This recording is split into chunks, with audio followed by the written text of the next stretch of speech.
A service of KIBMradio.com, the Internet's home for an all old-time radio.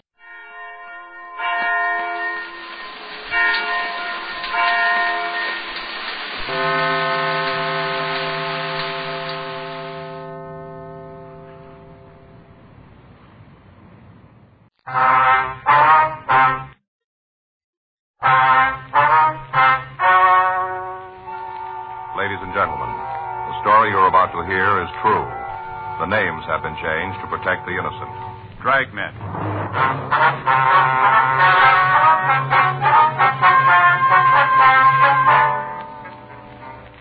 You're a detective sergeant. You're assigned the homicide detail. A woman reports her sister is missing. The story she gives you indicates foul play. Your job, investigate. It was Tuesday, April 8th. It was warm in Los Angeles. We were working the day watch out of Homicide Division. My partner is Frank Smith. The boss is Captain Lorman. My name's Friday. I was on my way back from the business office, and it was 11:46 a.m. when I got to room 42. Homicide. You know, it's too bad you can't move a little faster on things like this. It's just too bad. Yes, ma'am. Hi, Joe. Hi. Mrs. Moffat, this is my partner, Sergeant Friday. Joe, this is Mrs. Moffat. How are you, ma'am? How do you do? You want to tell him the story? Think it'll do any good? Yes, ma'am. Well, then, my sister's gone. Yes. Disappeared, and I want you to find her. When'd you see her last? A couple of weeks ago. Could you give us a date? You have a calendar? Yes, ma'am. Right on the wall there behind you. Oh. Well, this is the 8th. Maggie's birthday was in March, and that'd make it 14th of March. I see. She come by to thank me for the party. Had a few of the girls in for her. That's your sister? Yes, Margaret Shane. Have you heard anything from her since then? Not a peep. What about her home? Have you checked there? Tried to call her on the phone a couple of times. Didn't talk to her, though. Who'd you speak with? Her husband. Did you ask him where your sister was? Yes, I come right out with it. Didn't mince anything up. What'd he have to say? Well, then, just beat around. Didn't come out with a yay or no. Just beat around. Mm-hmm. How about the rest of her family? Isn't any. I'm the only living relative she has. Possible that she's ill? If that's so, I'd know about it. We were pretty close. Hardly no secrets from each other. I see. Now, if you're all done asking me the same questions this fella has, I want to know. I know there's something wrong. I want you to find out. All right, we'll check on it. I want you to do more than that, a lot more. Beg your pardon? I want you to arrest Maggie's husband. Well, why? Because he killed her.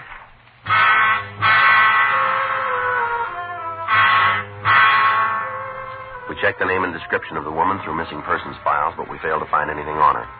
While I talked to Karen Moffat, Frank went down the hall and ran the names Margaret Shane and her husband Gordon through R&I. There was nothing on either one of them. 1:06 p.m. We left the office and drove out to check the missing woman's house. Doesn't seem like anybody's home. Well, let's check the bank. Right. You think there's anything to it? You know as much as I do. We both started from the same place. Yeah. I'll get it. All right. Well, there's somebody home. Yeah. Wonder why he didn't bark when we knocked on the door. I don't know. There's nothing here. Let's check the garage there. Locked? Nope.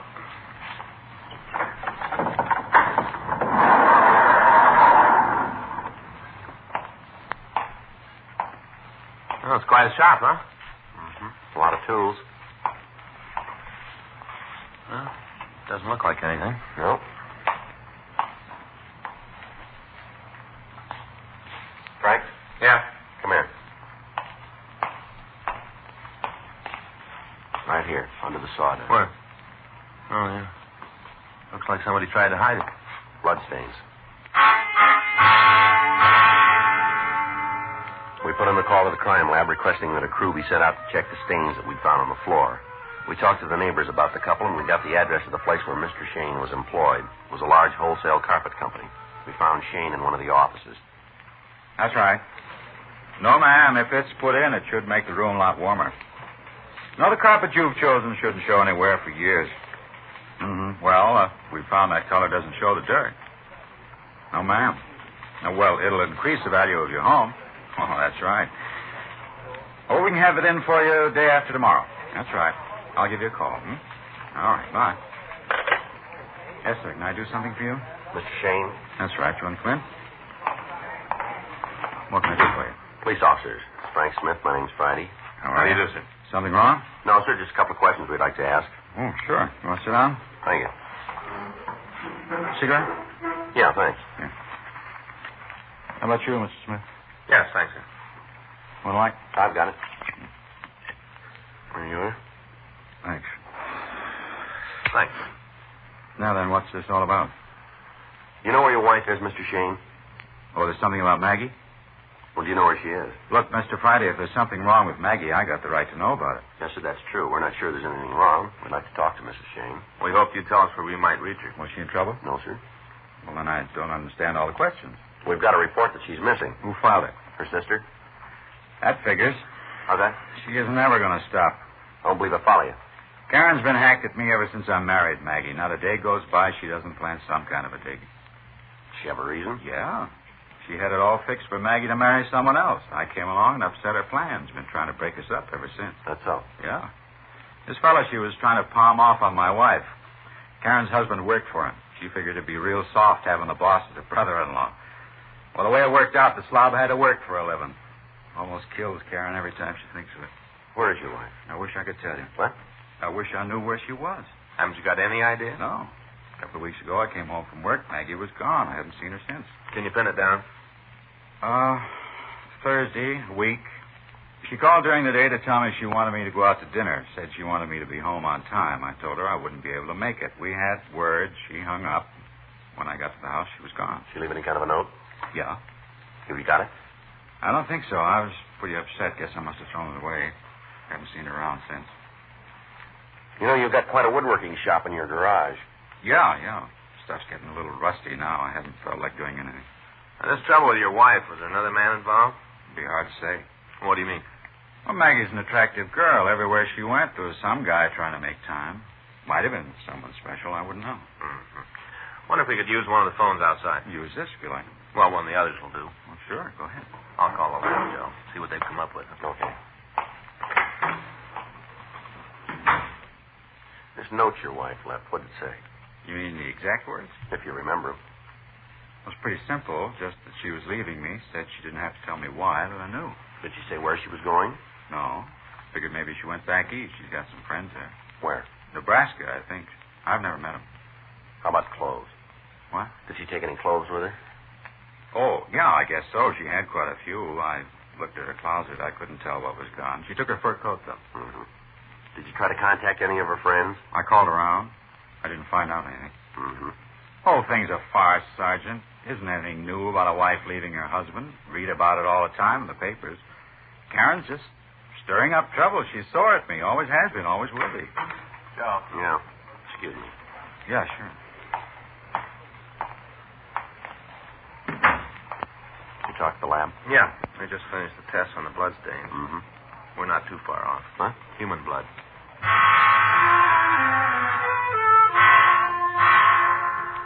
Frank and I took Gordon Shane back to his house. During the ride, he was quiet, and he refused to be led into a conversation about his wife. When we arrived at the house, we took him back to the garage. The crew from the crime lab had gone back to the office to make the grouping tests on the blood stains. Wish you'd tell me what this is all about. We figure you might have the answer to that. When are you going to stop talking in riddles? Now, Shane, you know what we're after. You'll save yourself a lot of trouble if you go along with us. Well, I don't know. What are you after? You dragged me away from my job, caused me a lot of embarrassment. Now, how about calling the game so we both know what we're playing? All right, fine, sure. You got an explanation for this? What? The blood stains here on the floor. Yeah, sure. I killed a couple of people. This is where I did it. We don't need any jokes, Shane. Just figure it out. Well, you better turn in your deerstalker cap. I made those stains myself. Yeah? I was working on the lathe. Chisel slipped out of my hand, cut my foot. When did this happen? A couple of weeks ago. Before or after your wife left? Now you're ready to stop the game. It's a real easy question, Shane. Give us the answer the same way, will you? Before. How much? A couple of days. You told us your wife left on the 27th of March. Is that right? Yeah, I guess so. Is it right or isn't it? It's right. It's Then right. when did you cut your foot? The Sunday before. How'd you pull that date up? Well, no trouble. It's the last time I worked out here. Oh, well, to cut that bad, still be a mark, wouldn't it? Yeah. You mind showing us? Not at all. You know your blood type? Hmm? What's your blood type? Oh. How about your wife's? I don't know. Somehow we never quite got around to talking about All that. right. Let's go in the house. You can show us your foot there. Yeah, sure. You think you might be able to come up with a note your wife left as well? Well, look. You know much about the law? What do you mean? If I get out of this, can I bring suit against my sister-in-law? What's that? Well, it seems there should be something I can do to close her mouth. All the time Maggie and me were together, she was causing trouble. I'd like to really fix her good. That's a civil matter. You better see your lawyer about that. Wait a minute. I'll get the door. Come on. We can talk in the living room. Where? Living room. All right. You want to go ahead? Yeah. This is the living room. You can sit down anywhere. All right. A little messy. I haven't spent a lot of time here since she left. Just toss those things on the floor. Don't worry about it. You want to see if you can find that note now? Yeah, I think maybe it's in the desk. I'll get it. Wait a minute. I'll have a look first. You guys don't trust anybody, do you? That's the way it's going to be. You got to go with it. All right. Better make sure I haven't got a machine gun hidden in there. You know, you've done pretty good up to here, Shane. Don't press your luck. Yeah. Go ahead. Tear the place up. Too bad I haven't got a wall bed. You could look for her in It there. doesn't seem to make any difference to you that your wife left at all, does That's it? the way it looks. Yeah. Well, you ain't far off. Real load off my back. We've been married over 4 years, and all that time I haven't had a minute's rest. Thinking how she was going to run off with somebody else. Figured that she'd drop me. Now it's over. I don't have to worry anymore. You got it wrong, Shane. That's right. Yeah. Take a look, Joe. So what do you got there? You got no right to go through my personal things. When did you see your wife last? I'm not going to say anything more. You're trying to lead me into something. Looks like you found your own way. Now, how about it? I'm not going to talk anymore. All right. You call it any way you want. No matter how it turns out, you're going to carry the load. All right. She left on the 27th. That's the last time you saw her? Yeah. Have you heard anything from her since then? No. And I hope you got an answer for these.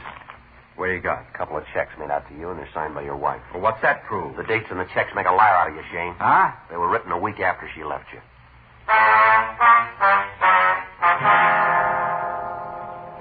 We made a search of the house, but we failed to turn up anything more that would tie Gordon Shane in with his wife's disappearance. We looked through the desk, and we found several letters that she'd written. These were taken for handwriting comparison. We also found several pictures of the missing woman. A check with the neighbors failed to give us anything further to work on.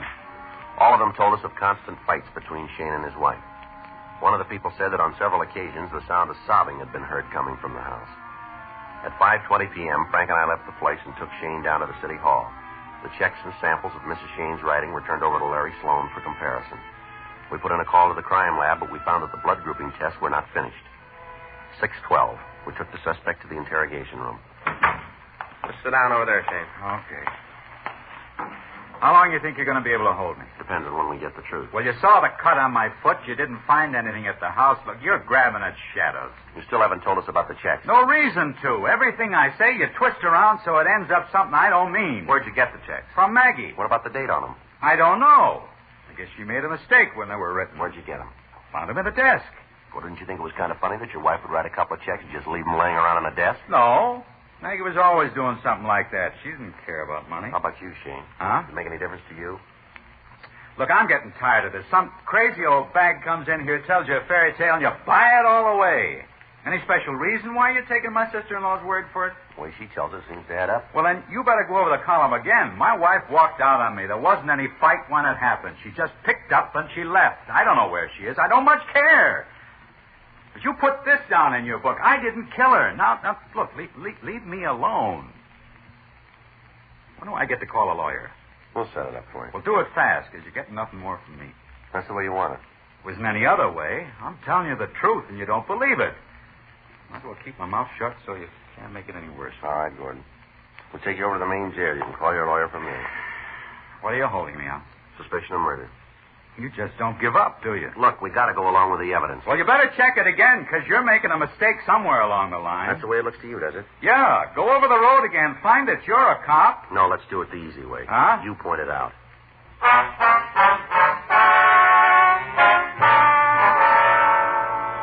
The suspect was removed to the main jail and held for further investigation. Frank checked the office, and I went down the hall to talk to Larry Sloan in handwriting. Joe, how's it going? You all through those checks, Larry? Just wrapping it up. All right to wait? Sure, sit down. Okay. What do you figure? I want you to tell us. Mm-hmm. How'd it start? Complaint. The woman wanted us to find her sister. Well, where did the checks fit in? Found him with her husband.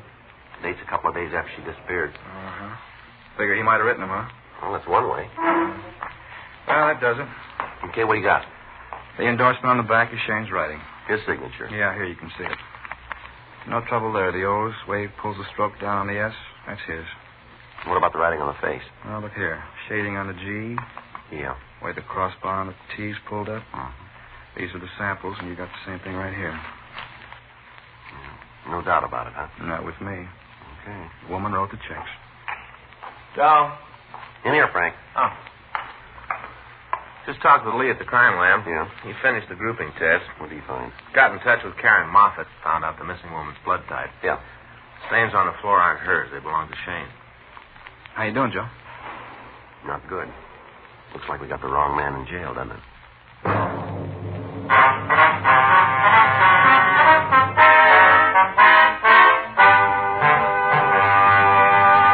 You are listening to Dragnet, the authentic story of your police force in action.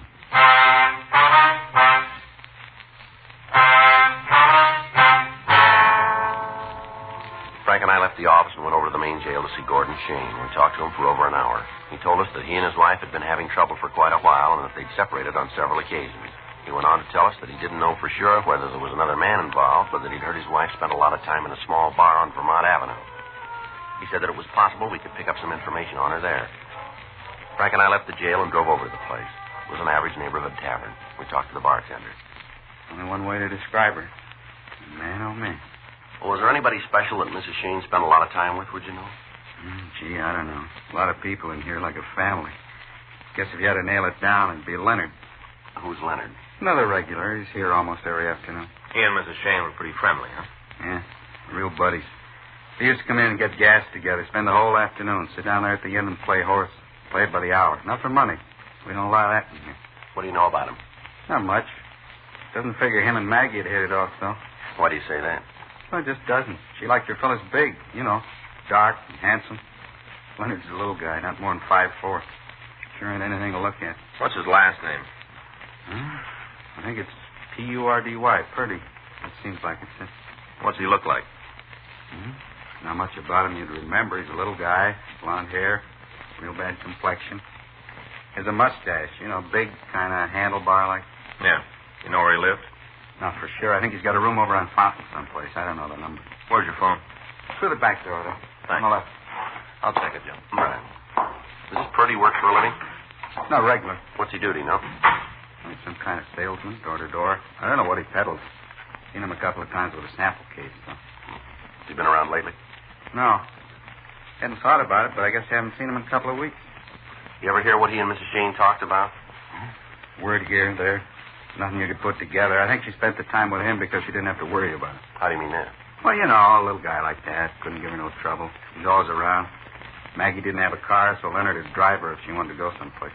What kind of a car? 41 DeSoto. Parked it out back a couple of times. It's a real wreck. All right. What'd she do? Huh? Maggie, what are you after her for? Like I said, we'd like to talk to her. Sure, a doll till you get to know her. After that, doesn't matter how much money she spends, she can't put you back. She spent quite a bit in here, did she? Yeah? Her and Leonard had really put the drinks away. Both of them had hollow legs. You know, I've seen some pretty heavy drinkers walk up against them. They don't stand a chance. Maggie can really put it away. It always causes trouble. How do you mean? Gets loud. Yelling all over about how she could buy and sell everybody in the place. A couple of times I had asked her to get out. Things like that hurt business, you know. She carry a lot of money with her, did she? Oh, yeah, always had a bundle. Said she was an heiress or something. I don't know. She was always loaded, though. Anything on Purdy? Yeah, sure is. Yeah? Got out of the state mental hospital 6 months ago.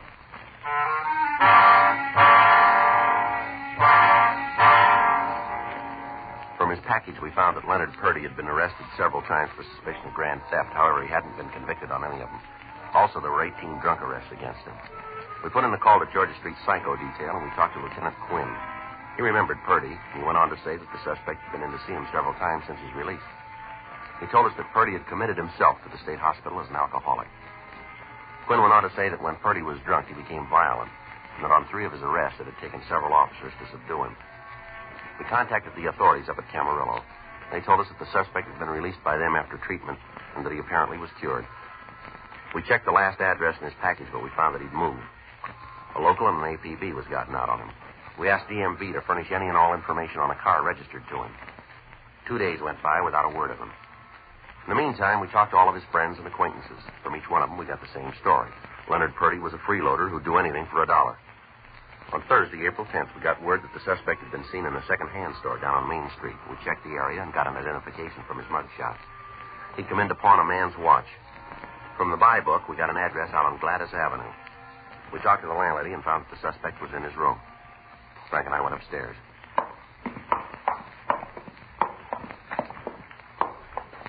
Who's that, huh? No.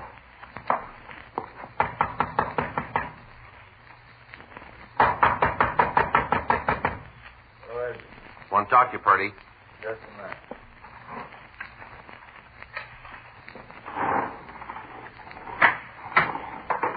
Yeah, what do you want?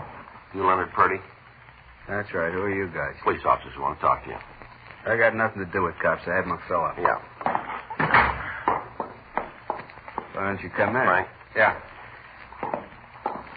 You be here long? Not long. That's good. I don't feel like making small talk. I'd offer you a drink, but there's just barely enough for me. You can understand. Put the glass down, Purdy. What? Put it down. Look, you got no right to come in here and tell me what to do. Nobody asked you. No, Miss McLaughlin. This fur coat belong to you, Purdy? Yeah, I get cold now. You know a woman by the name of Margaret Shane? Never heard of her. Sure about that? I'm sure. I got nothing to answer to you. Before you come in here and tell me what to do, I don't have to give you one single answer about nothing. You better come up with one. What's that? This coat. What about it? It's got Margaret Shane's name in it. Well, it must be a mistake. I don't know anybody named Shane. Nobody. We got a lot of people who say you do. You telling me the truth? Same people tell us you were with her when she disappeared. They don't know what they're talking about. The way they put it, it's pretty straight. Who told you? Who? Just give me some names. Everybody we talked to. They said I was with her? That's right. Now, where is she? I don't know. You got to do better than that. No, it's the truth. I don't know where she is. Mm-hmm. I killed her, but I don't know where she is.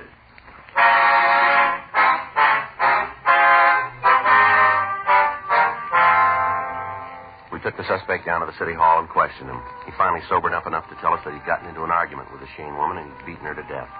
He went on to say that his car was being repaired and that he'd rented one and driven it out into the desert. He'd buried the victim there. We showed him maps of the area, but he was unable to tell us where to find the body. He only knew that he'd put it in the culvert along the roadside. We got the name of the automobile rental agency and we called them. Their records gave us the date of the rental and the mileage the car had been driven. We put the suspect in our car and started out toward the Mojave Desert.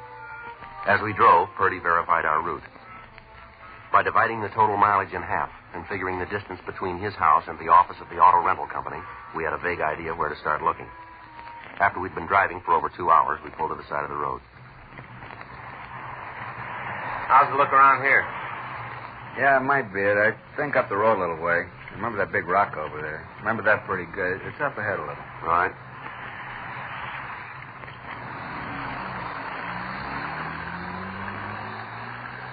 We drove for another 30 minutes, and then Purdy directed us to pull off onto a dirt road. We drove another half a mile, and we came to the end of the road. We can't go any further. Don't have to. Huh? I remember now. Let's get out of the car.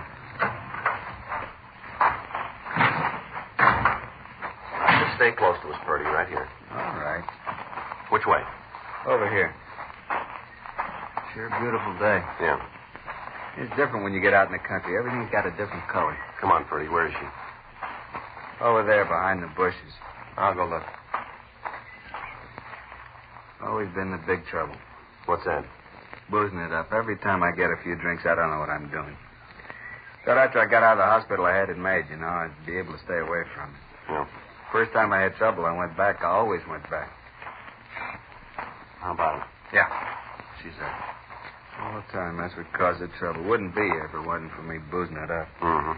If I could just stay away from it, I wouldn't have any problems. I want to give it up if I could just find a way. You got one now.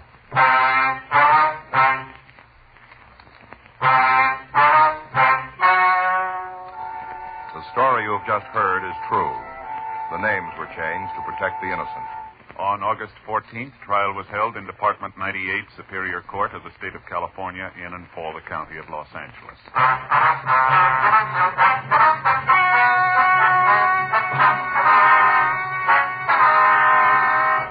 Leonard Eiler Purdy pled guilty to murder in the second degree and received sentence as prescribed by law. Murder in the second degree is punishable by imprisonment for a period of from 5 years to life in the state penitentiary.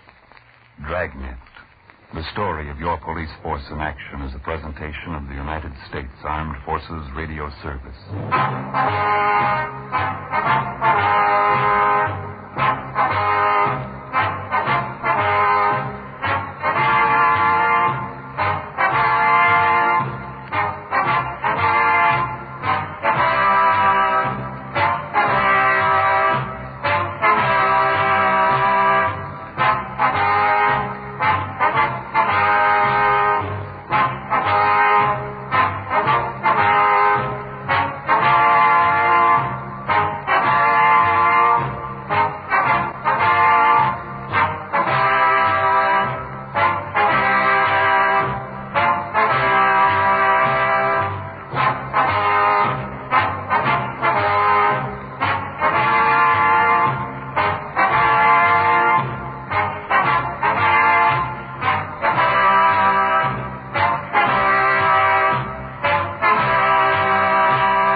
Have been changed to protect the innocent.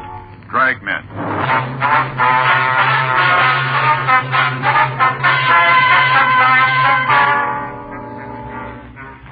You're a detective sergeant. You're assigned to robbery detail. You get a call from the Georgia Street Hospital. A woman has been brought in to receive emergency treatment. She says she was kidnapped and robbed. Your job? Investigate.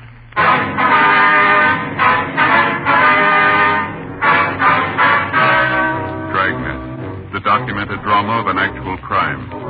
For the next 30 minutes, in cooperation with the Los Angeles Police Department, you will travel step by step on the side of the law through an actual case transcribed from official police files. From beginning to end, from crime to punishment, Dragnet is the story of your police force in action.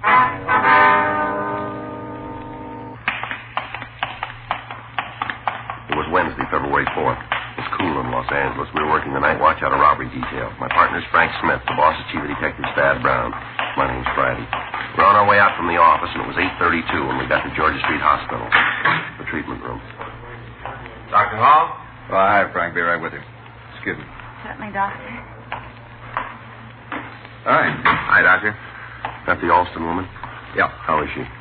Bruised about the face, not too serious. You can leave when you finish with her. Good. Can we go in now? Sure. Let me know when you're through with it. All right. Thanks, Doc.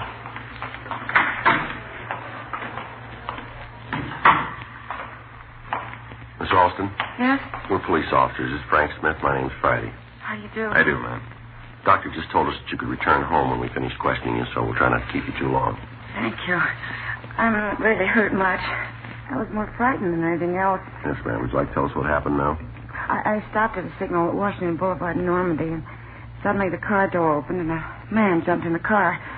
I was scared, and I let out a yell. Mm-hmm. Which door did he open? Well, on the passenger side. He got right in the front seat beside me. All right. He had a knife in his hand. He said not to scream or he'd stab me. Put the knife right against my ribs, right here. Mm-hmm. Then he said to drive straight ahead. I did. We went a couple of blocks, I guess it was, and then he said to stop the car.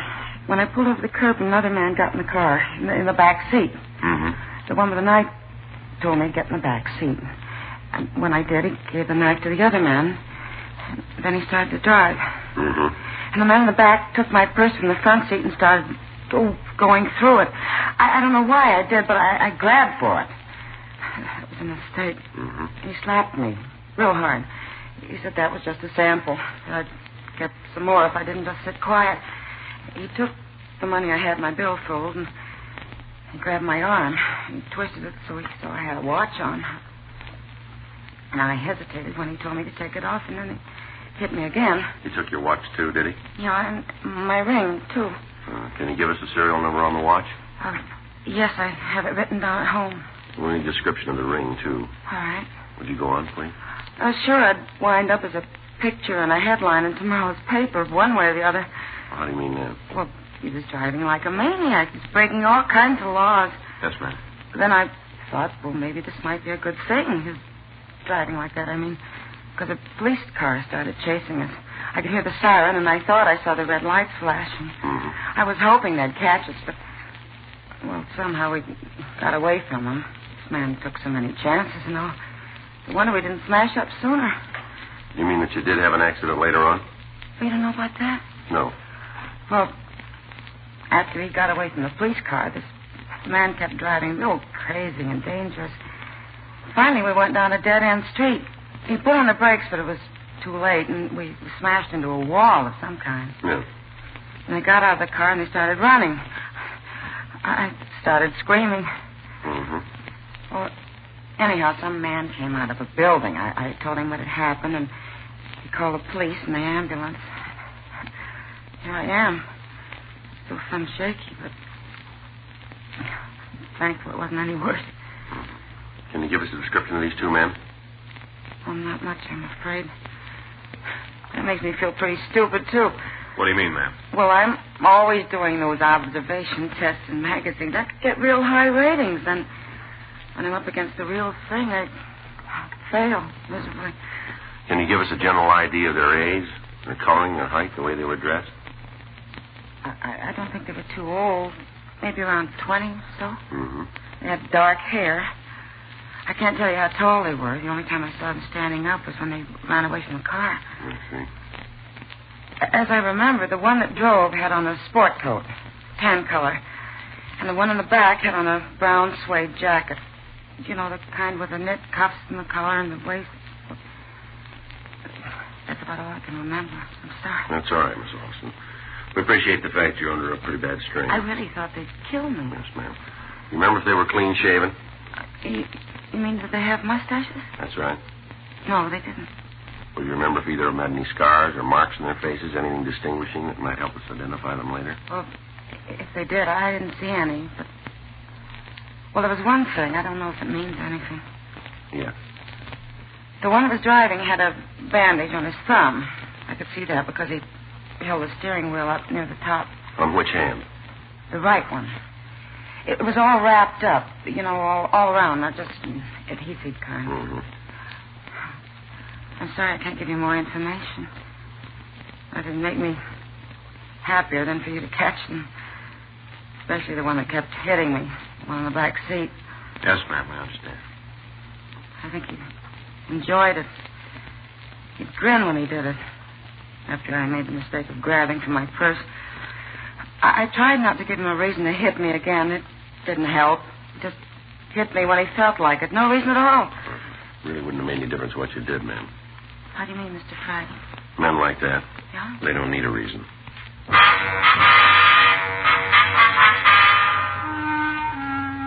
We continued to question Gwen Alston, but she could add nothing further that would aid us in identifying the suspects. She did give us a description of the ring. She said she would call and give us the serial number of her watch. She couldn't tell us anything about the knife used to intimidate her other than the fact that it had a blade about 6 inches long. We asked her to come down to the city hall and check the mug books. Dr. Hall released the victim, and she returned home in the company of her brother. The radio unit that had answered the call had gotten out a local broadcast on the two suspects. They impounded the victim's car, and it had been moved to the official police garage. 9:37 p.m. Frank and I drove over to Wall Street. The crew from Leighton Prince had just finished going over the car. Hi, Joe, Frank. Hi, Harlan. How are you? You fellas draw this one? Yeah. You going to give us some help this time? Yeah, just finished it. He doesn't look too good. Yeah? Got a couple of partials, nothing real clean. Well, what we got from the victim, it looks like we got our work cut out for us on this. What do you mean, Joe? Well, all she could give us in the way of a description would fit any number of guys. I see. Well, we got something out of the back seat that might be of some use to you. What's that, Harlan? I got it right here in an envelope. There you are, Joe. What's this? Well, that aluminum container has some corneal lenses in it.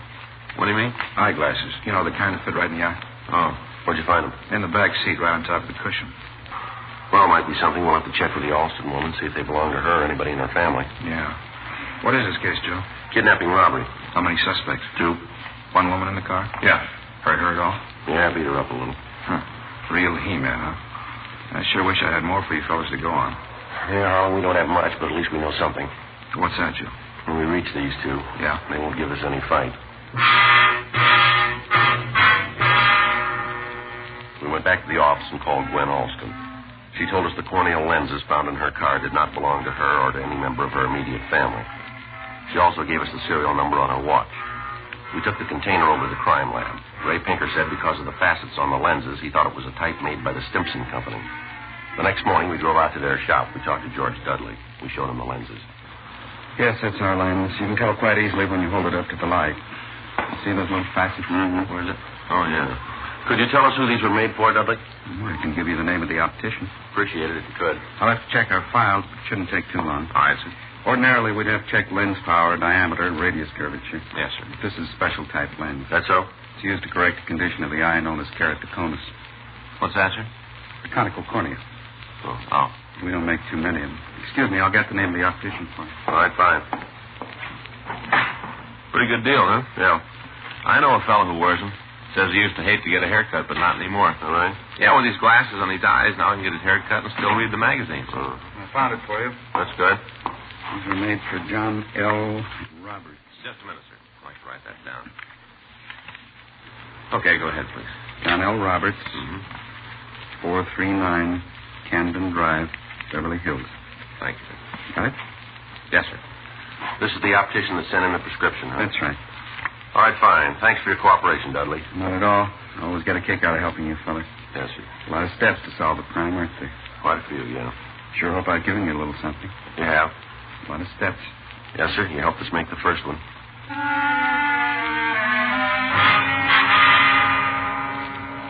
We drove out to Beverly Hills and we talked to John L. Roberts. He checked the prescription number against his files and gave us the name and address of a Robert Brierton as the man he had fitted with the corneal lenses.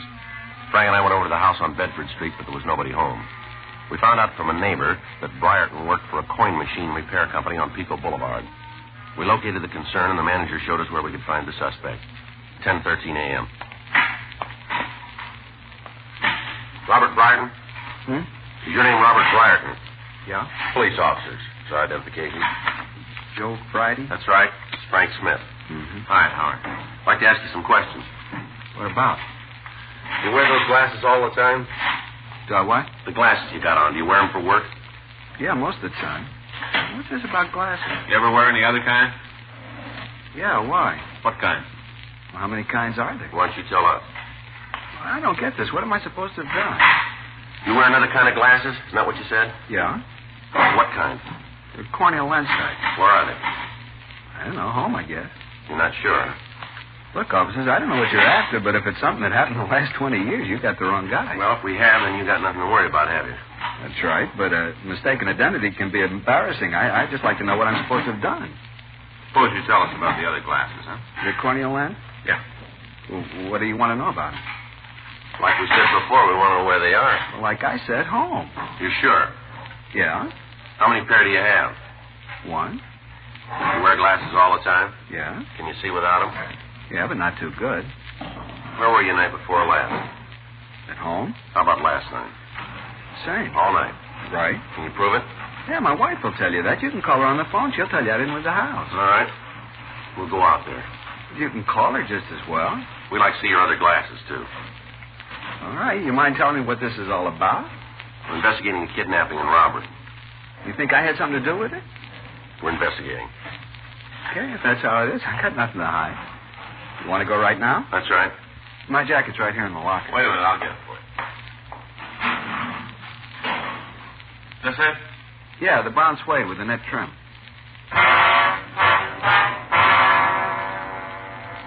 We took Robert Brierton with us, and we drove out to his home.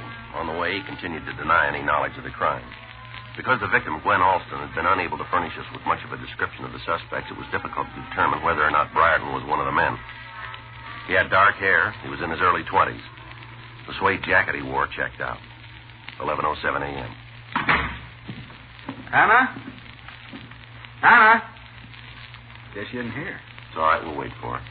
Now, I've been trying to make up my mind whether I should be mad or not. I know you're only doing what you have to, so I guess there's no need to get overheated, but I'll say it again, you got the wrong guy. Well, if we're wrong, we'll admit it.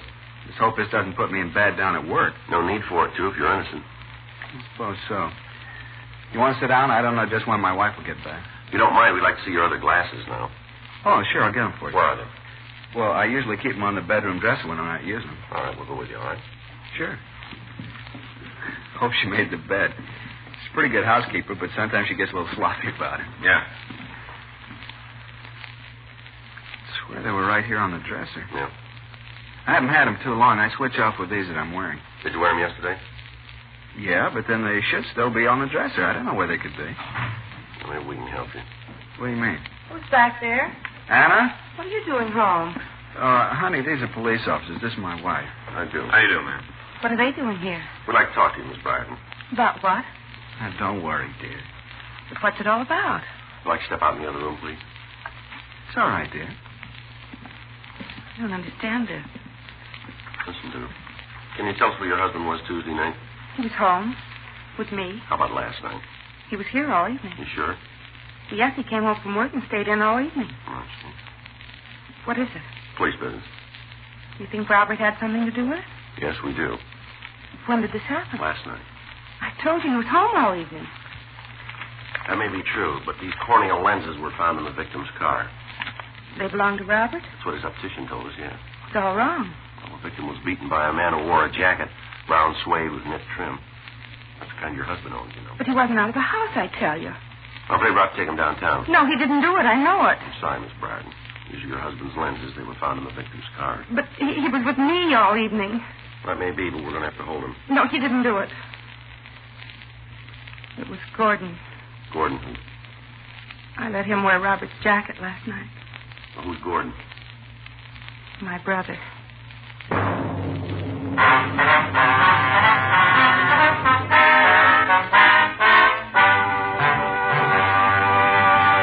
You are listening to Dragnet, the authentic story of your police force in action.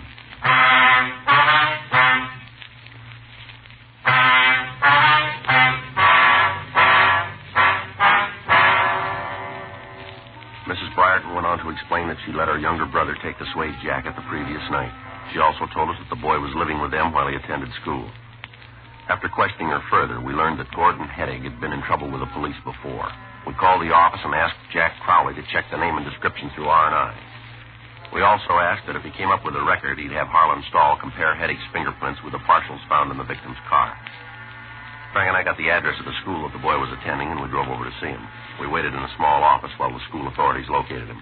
Well, Miss Austin was right about what she told us. What do you mean? Well, she said she couldn't give us a very accurate description. Yeah. She said the ages might be around 20 or so. Mm-hmm. Not many high school students look 20, not even seniors. Yeah, that's true, but according to what the Briartons told us, this could be the boy. Yeah, that's right. Come in. Come on in, son. Close the door. You Gordon Heddig? Yeah. Police officers, Heddig. What do you want me to do? Stand at attention?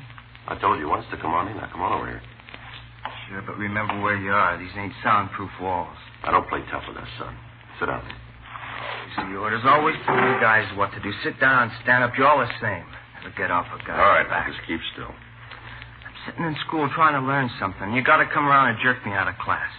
Why don't you wait until General Assembly? There's the whole school in on it. I don't care what you do to a guy's reputation. That's what you think, is it? Yeah. Now, listen, son, we never heard of you before today, but we're finding out fast. The way we got it, you've gone way out of your way to make your own record, and you didn't do it in the classroom. We've got a good reason to be here. If you're innocent, you won't have to worry about what anyone in this school thinks. You don't sell me, mister. We don't have to, son. If you're clean, it's like we never met you. But I'm going to put it right on the line for you. The way this thing shapes up right now, we think you already bought yourself another hunk of trouble. Figures. I'm made before I go in. That's where you're wrong, kid. Nobody's going to tag you with a bum beef. You give us the right answers, and like my partner said, we never met you. All right. What do you want from me? You can start by telling us what you did last night. I went to a show. Where? Downtown. What time? Oh, around 7, I guess. Who was with you? Nobody. Went by myself. What was the name of the theater? The Dawn. What'd you see?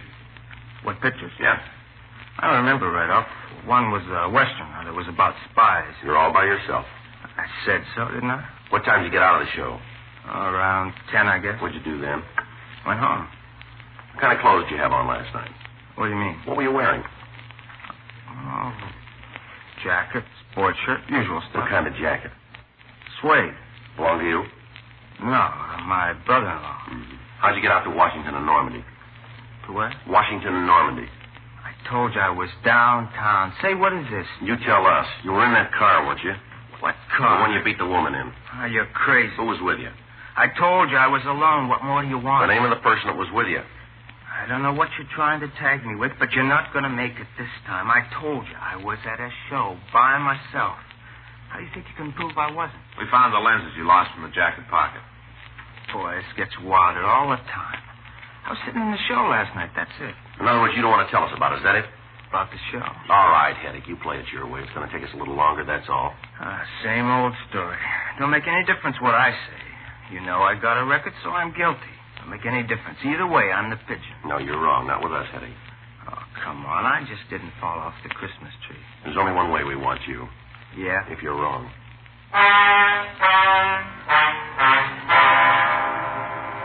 We took Gordon Headache to the city hall for further questioning. We called Gwen Alston and asked her to come down and see if she could identify the suspect. Harlan Stahl said the suspect's fingerprints matched the parcels found in the car, but there weren't enough points to build a case on. 2:47 p.m. Frank and I had the suspect brought to the squad room. Why don't you give up? I ain't going to cop out to something I didn't do. We don't expect you to, but we still want to know how a container with your brother-in-law's lenses could be found in the backseat of a victim's car. Now, they were in his jacket, and you wore that jacket. Isn't that right? Don't ask me. I was at the show. Yeah, so you said. Another thing, you guys better treat me pretty good while I'm in here. Yeah? Sure. I'm a kid. Don't forget it. Yeah, that's the way it reads on the books. For my money, that's as far as it goes. I told you once we can put you in the backseat of that car. I get it. Robbery Friday. Right. Send her down, will you? Right away. Thank you. I'm going to tag the business office. I'll be right back. Okay, John. Miss Alston? Hello, Sergeant Friday. I got down as soon as I could. All right, fine. Have you got the man here? Well, we'd like you to tell us. We'll go down the hall here. Well, what do I have to do? Just look into this room. Tell me if you see the man that beat you up. Will I have to face him? No. We'll go around here. You can look through the door. Come on. All right. All right, here. Now do you see him? Well, what about it? Yes. That's him there.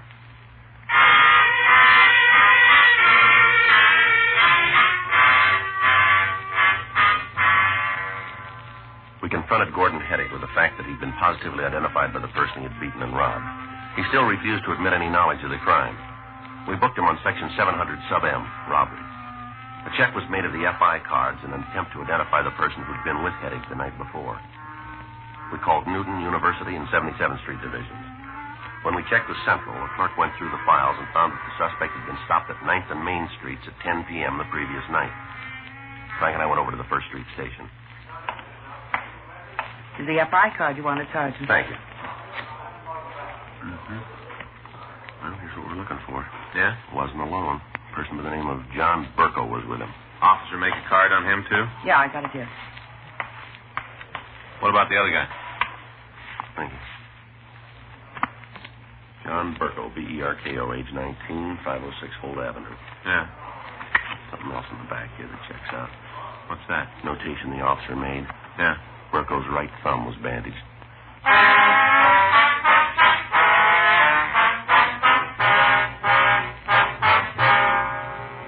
We went back to the office and ran the name John Burko through R&I. We found a package for him that showed several arrests as a juvenile and one as an adult for suspicion of ADW. Gwen Alston was shown his mug shot, and she identified him as the other suspect. We drove out to his address on Holt Street. It was a boarding house. The owner admitted us to his room. We waited. 4 hours went by. 8:19 p.m.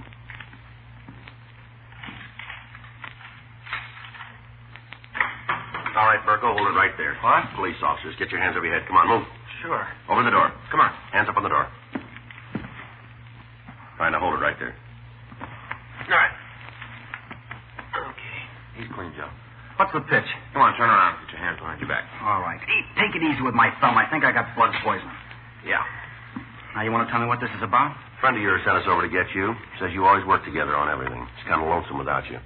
Who are you talking about? Headache. He sent you here. He copped out to you? All right, let's go. What did he say? You figured. We're here. That Fink. Big talk about how he'd never cop out to anything. Never admit nothing. Well, that's the way it is when you get mixed up with young squirts. All right, let's go. Lousy punk. Suppose you know how he beat up that woman. Yep. Should have heard him afterwards, laughing about how he hit her. Should have figured he'd cop out if he got nailed. No guts. Got to beat up on women. No guts at all. Well, that's real funny, isn't it? What's that? We just talked to him. Yeah? He said the same things about you.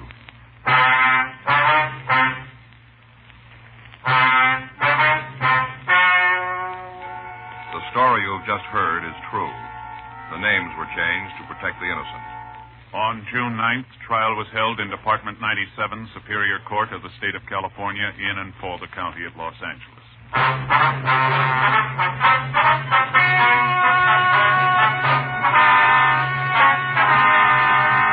A petition was filed on Gordon Hedig, alleging one count of robbery and kidnapping.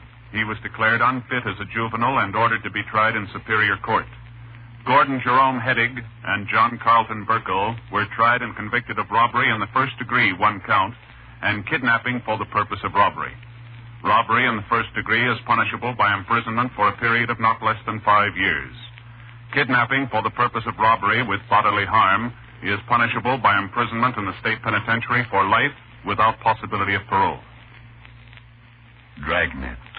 The story of your police force in action is a presentation of the United States Armed Forces Radio Service.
Ladies and gentlemen, the story you are about to hear is true. Dragnet.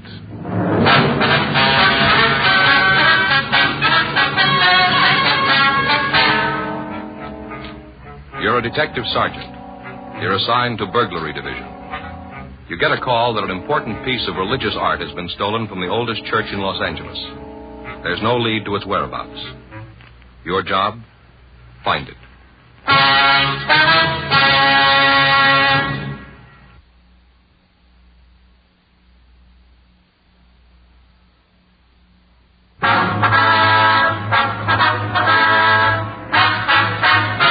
Dragnet, the documented drama of an actual crime.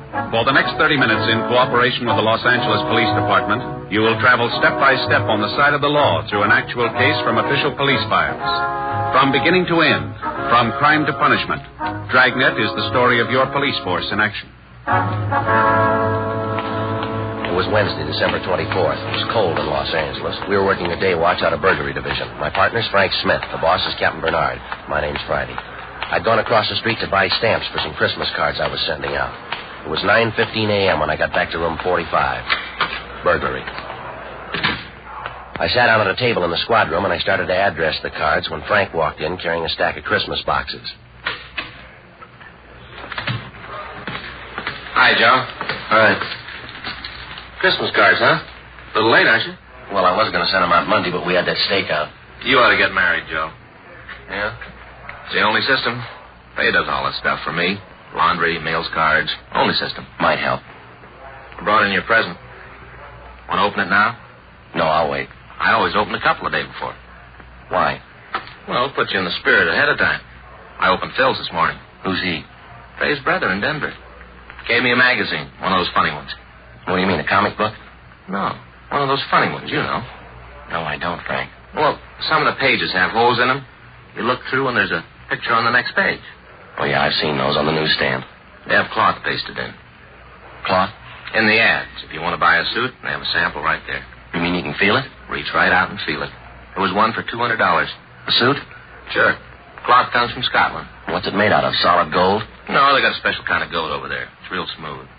Not a goat, Frank. A sheep. Well, it's a special kind of sheep, then, because the suit costs $200. You going to get one? I told Faye. She said, wear the sample. Anything doing? Fanning and Pryor were in on that market holdup. They come up with anything? Pound of air. Nothing else. I hope it stays quiet. I got more shopping to do. I finished. What'd you get Ann? Stationery set, some paper and envelopes, leather binding. Joe, you'll never learn. Oh, what's the matter? No woman wants a stationery set. Get her something personal. Well, it's got her initials on it. No. You want something more sentimental, romantic. What'd you get Faye? It's different in her case. What'd you get Faye? Sewing machine. That's romantic. Well, it isn't a way. Why didn't you buy her a catcher's mitt? Burglary Friday. Yes, that's right. You have the right department. All right, Father, we'll be right down. No, you can tell us about it there. Goodbye. The old mission church, they've had a theft. Collection money? Statue of the child Jesus. Frank and I checked out of the office and rode over to the church at the corner of Sunset Boulevard and Main. The Old Mission Plaza Church, founded 1781, the year Los Angeles became a pueblo. The outside was typical early Spanish design, complete with mission arches. It was made of adobe and painted white. They called it the Queen of the Angels. The Padres from down in Mexico built it. The devout Mexicans in town still attended services there. 10:05 a.m. Frank and I crossed through the courtyard. It used to be the old stable, but the Spanish priest changed all that when it became a mission. Stonemasons paved the stable floor and made it a courtyard. They planted grapevines, trees, and flowers. A young priest crossed the courtyard to meet us. He'd been sitting on a stone bench reading his morning prayers, as priests had done here for 172 years. We asked for Father Xavier Rojas, who communicated with us. We were told he was inside. We entered a side door. The church seemed to glow with the hundreds of votive candles flickering on both sides of the altar and at the shrines throughout the church. It was empty except for a few people praying. Surrounding the main altar were several old oil paintings in gold frames. The air was heavy with the scent of Advent flowers. We found Father Rojas up near the sanctuary, looking at the nativity scene. He told us about the crib. It was a $70 duplication of the scene at Bethlehem. The parishioners had taken up a collection for it 31 years ago. It was put up every year on December 22nd and taken down after the holy season. It was beautiful, except that one of the shepherds had lost an arm, the sheep was old and cracked, and the infant Jesus was missing. Father Rojas led us back into the sacristy. I'm sorry to bother you, man. All right, Father. Especially now, the holiday season. We cash our checks, Father. You want to tell us what happened? Or what you think happened? I discovered the statue was missing right after the 6 o'clock Mass. You say the 6? Yes. I started over to the rectory and stopped by the crib. Was the statue there before Mass? I don't know. But it was there last night. How late is the church open? All night. You leave it wide open so any thief can walk in? Particularly thieves, Sergeant. You say it was there last night, Father? How late? 10 or 11 o'clock. We had confessions. No one saw it after that? One of the altar boys. He says it may have been there. He thinks it was. Did he see it? He's not sure. What's his name? Pardon me.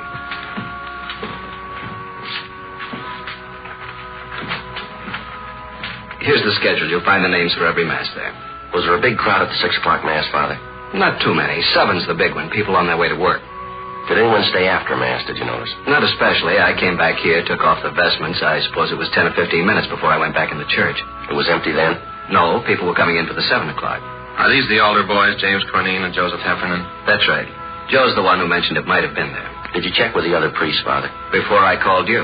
None of them knows anything about it. Just for a check on the pawn shops, how much is the statue worth? In money? Well, that's the point in pawn shops, Father. Only a few dollars.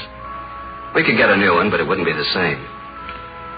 We've had children in the parish. They've grown up and married. It's the only Jesus they know. We understand. And we've had children who died. It was the only Jesus they knew. So many of the people who come here are simple people. They wouldn't understand, Sergeant. It would be like changing the evening star. We'll do our best, Father. That's why it would mean so much to have it back for the first Mass on Christmas. It's not very long, Father. Less than 24 hours. If anything turns up here, you know where to get in touch with us. Yes. Sad, isn't it? How's that? In so short a time, men learn to steal. Yes, but consider us, Father. Us? If some of them didn't, you and I'd be out of work. 10:50 a.m. We notified pawn shop detail. Frank and I checked out the two altar boys. The first one, James Cornine, said he knew nothing about the missing statue. The second one, Joseph Heffernan, was not at home. His father said he had a part-time job, but he'd have him get in touch with us right after lunch. By 11:30 a.m., we'd run out of book procedure. We had a man to find. Our only clue, he'd been to church. 11:33 a.m. We checked the phone books for the names of religious stores in the area. Two of them were closed. We tried the third. When we got there, the only person in the store was an elderly man sitting by a table. In front of him was a large, beautifully carved chess set.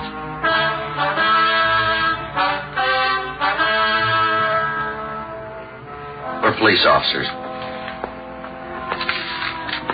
My name's Friday. This is my partner, Frank Smith. Great to see you. Caught me in the middle of a big chess match. Where's your partner? Up in San Jose. We've been playing for years. Same match? No, just 2 or 3 months on this one. What I meant was we've been playing different matches for years. I see. You know, we do it through the mail. I send him a move, he sends me one. Must keep you on your toes. Except during the holidays, the mail gets all fiddled up. That's no good. Guess not. Slows things down, that's no good. I like to catch him off guard. You Mr. Flavin? How do you know? We never met. Your name's on the window out front. Mr. Flavin, we checked the other 2 religious stores in this neighborhood. They're closed. It's the best one anyway. 50% European items. We're checking the stores around the Mission Church.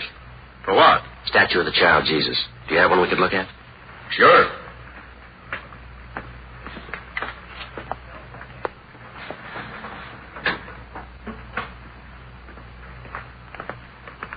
No, sir, a larger one. You don't want a larger one, unless it's for a church. That's where you want a larger one. Could we see it, please?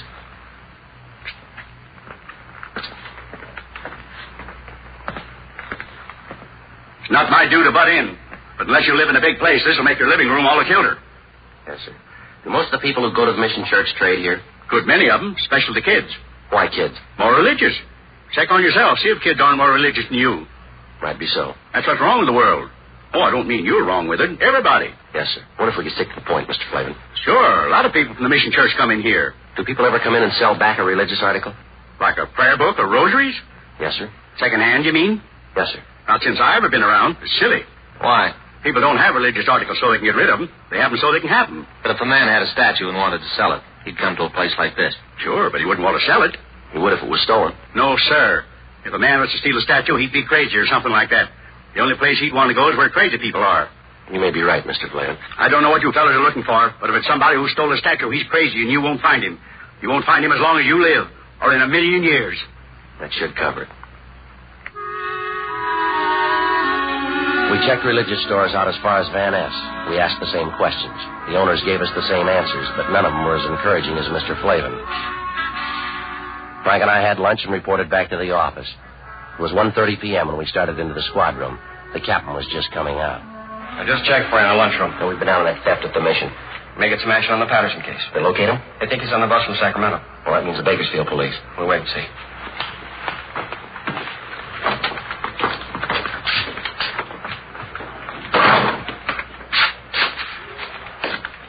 One of you fellas, Sergeant Friday? He is. I'm Joe Heffernan. My father said you wanted to see me. Well, sit down, son. You didn't have to come in. A phone call would have worked. My father said to get on over. He says that any kid that uses phones is lazy. We want to ask you about this morning. You serve 6 o'clock mass? Yes, sir. I'm senior boy. So I get the 6th. You're a senior and you take the early trick? Yes, sir. That way, if you receive communion, you get to have breakfast sooner. Father Rojas says you think the statue was there before mass. I didn't look, but I have a feeling it was there. A feeling? You know, how you have a feeling about something, but you're not sure. Did you stay around long after mass? I put out the candles and hung up my surplice. How long would that take? About 5 minutes, maybe. Did any of the people at mass stay on? Some always do, especially ladies. Oh? Maybe they don't finish in time, or else they start new prayers. I don't know. So when you left, there were still some women there? No, sir. That was at first. After I went back to the sacristy, there was only this one man. What man? He comes at 6 o'clock all the time. Do you know his name? No, sir. But he works down in Olive, paint shop, where they paint signs. Could you describe him? Sort of medium. He was wearing a suit that didn't match. Didn't match? You know, different pants than coat. How about his age? Oh, he's pretty old. Take a guess. About 40, maybe. There's nothing particular about him. Then why'd you notice him? I've seen him before. In the bundle, I guess. The bundle? Out in front. I saw him when he was coming out. He had this bundle, and he almost dropped it. How large a bundle? Hard to say. Come on, son. Was it large or small? The size of the statue? About that big. Yes, sir.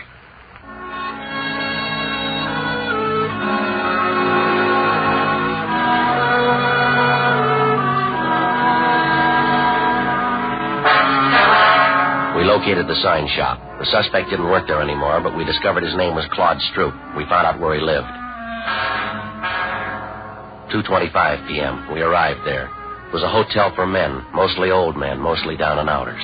It was called the Golden Dream. Police officers. We're looking for Claude Stroop.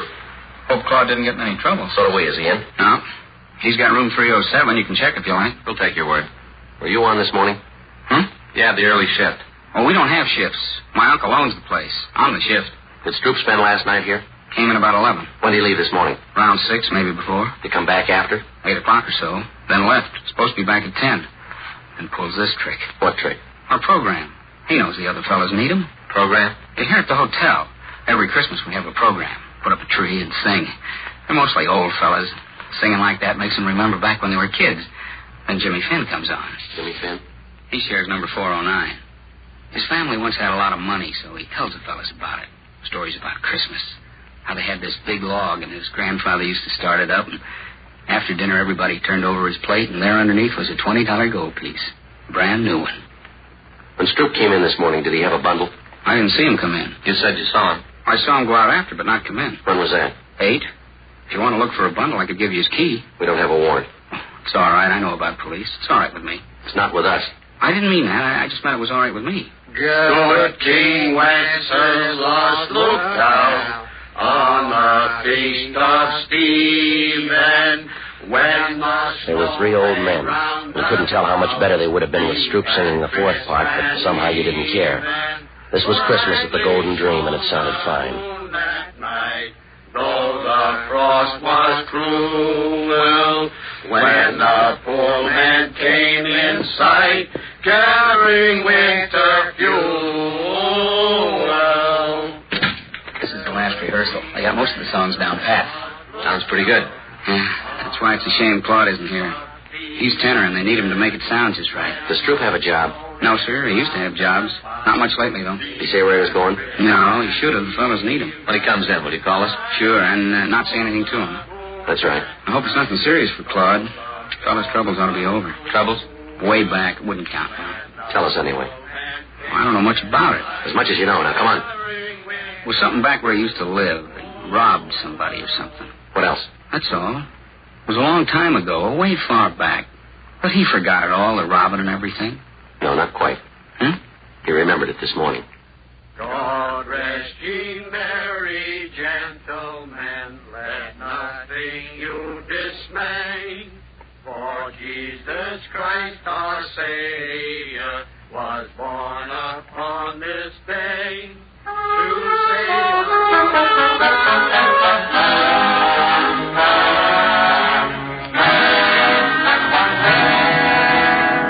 We went back to the office and ran Stroop's name through R&I. If he'd been booked anywhere, we had no record of it, at least not under that name.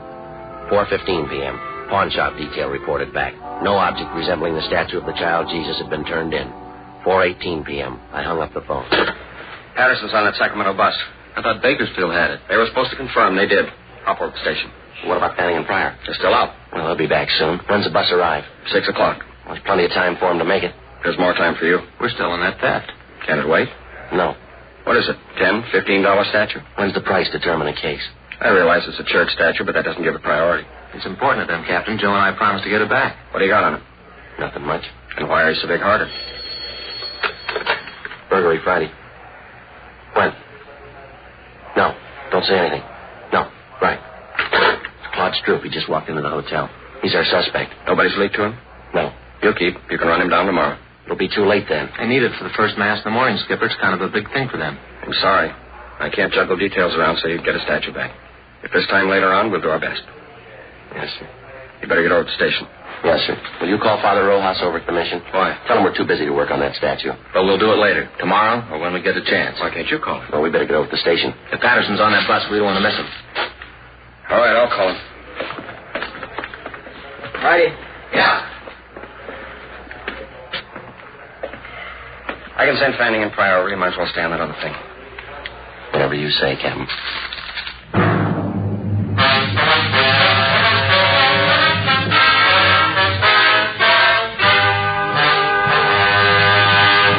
You are listening to Dragnet, the authentic story of your police force in action.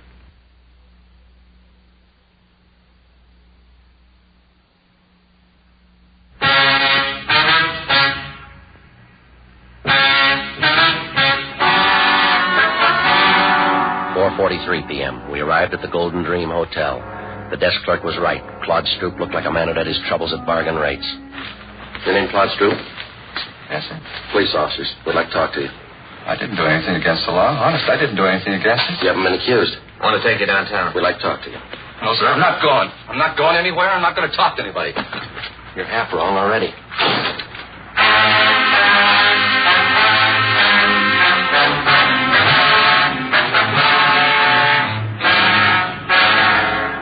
.15 p.m. We returned Stroop for interrogation. He kept his word.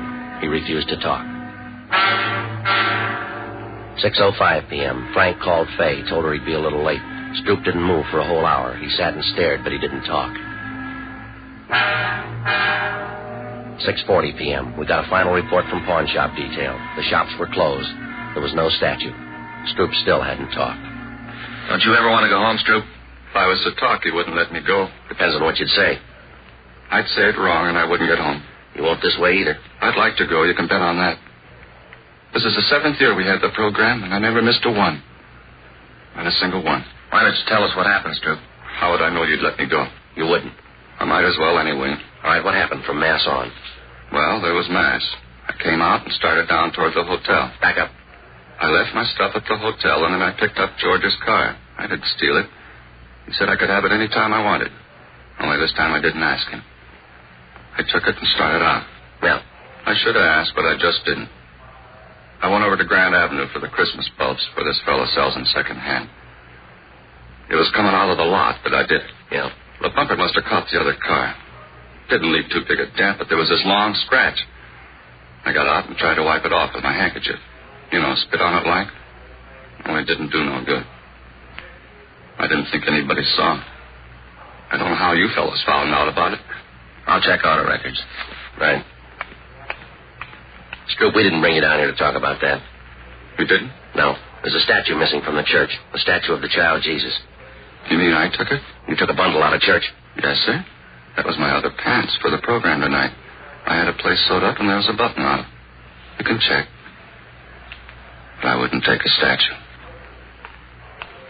I don't think you would either. He's clear at auto records. Go on home. For the program? You mean it's all right? Good night, Stroop. Good night.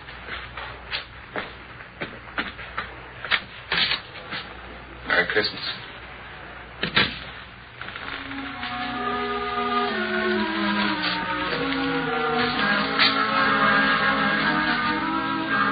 Where to?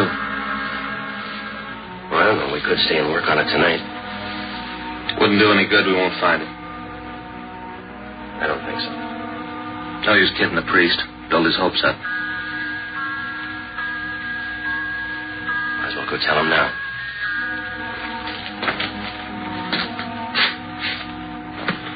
Merry Christmas.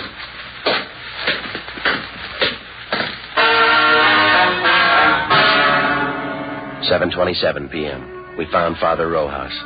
Frank told him how it was, that we couldn't get the statue back by morning, but that we'd keep trying during the week. He said he understood. We told him we had to get on. As Frank and I started to leave, the doors at the main entrance to the church opened.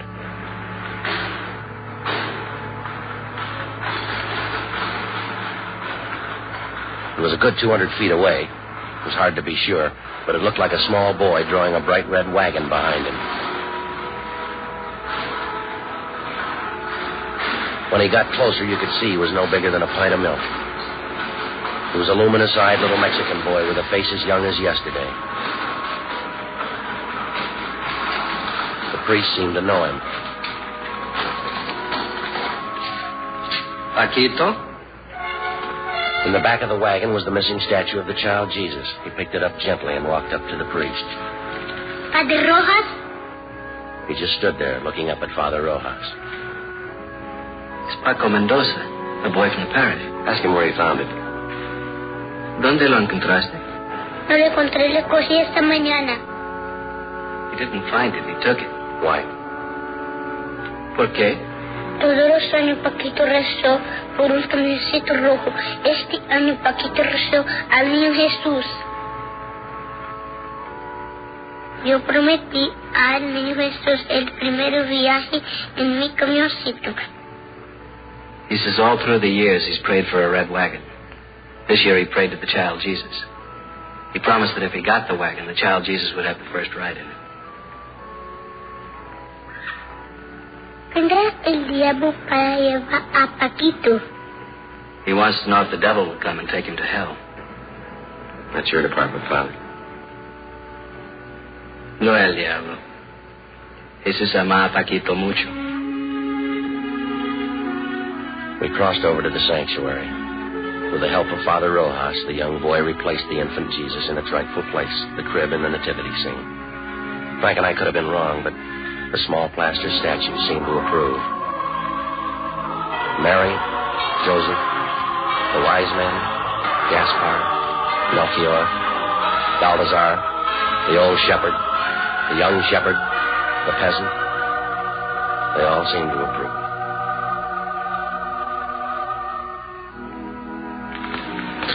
Vuelve a tu casa, Paquito. The priest told the boy to go home.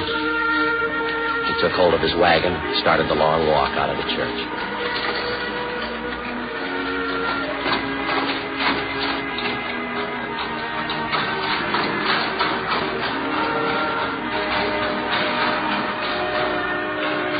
There wasn't much we could say.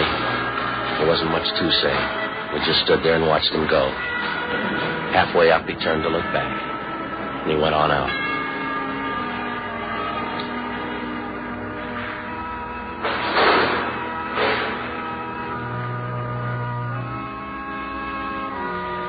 I don't understand how we got that wagon today. Don't kids wait for Santa Claus anymore? It isn't from Santa Claus.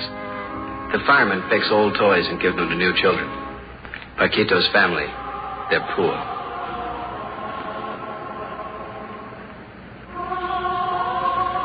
Are they, Father?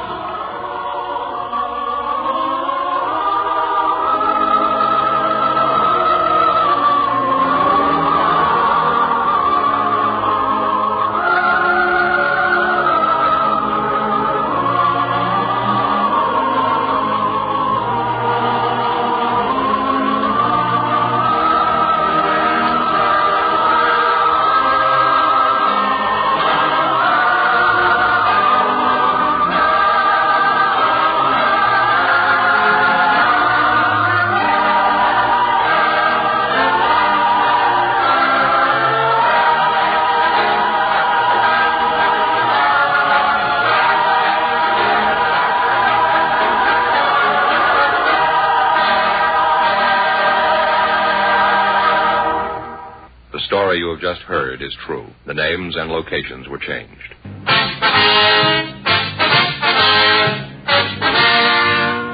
You have just heard Dragnet, a series of authentic cases from official files. Technical advice comes from the Office of Chief of Police W.H. Parker, Los Angeles Police Department.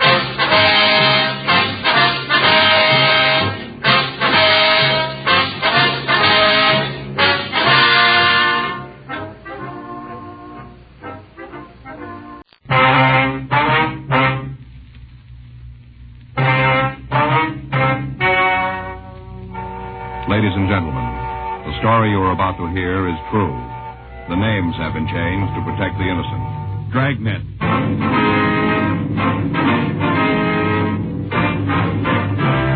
Dragnet, the documented drama of an actual crime.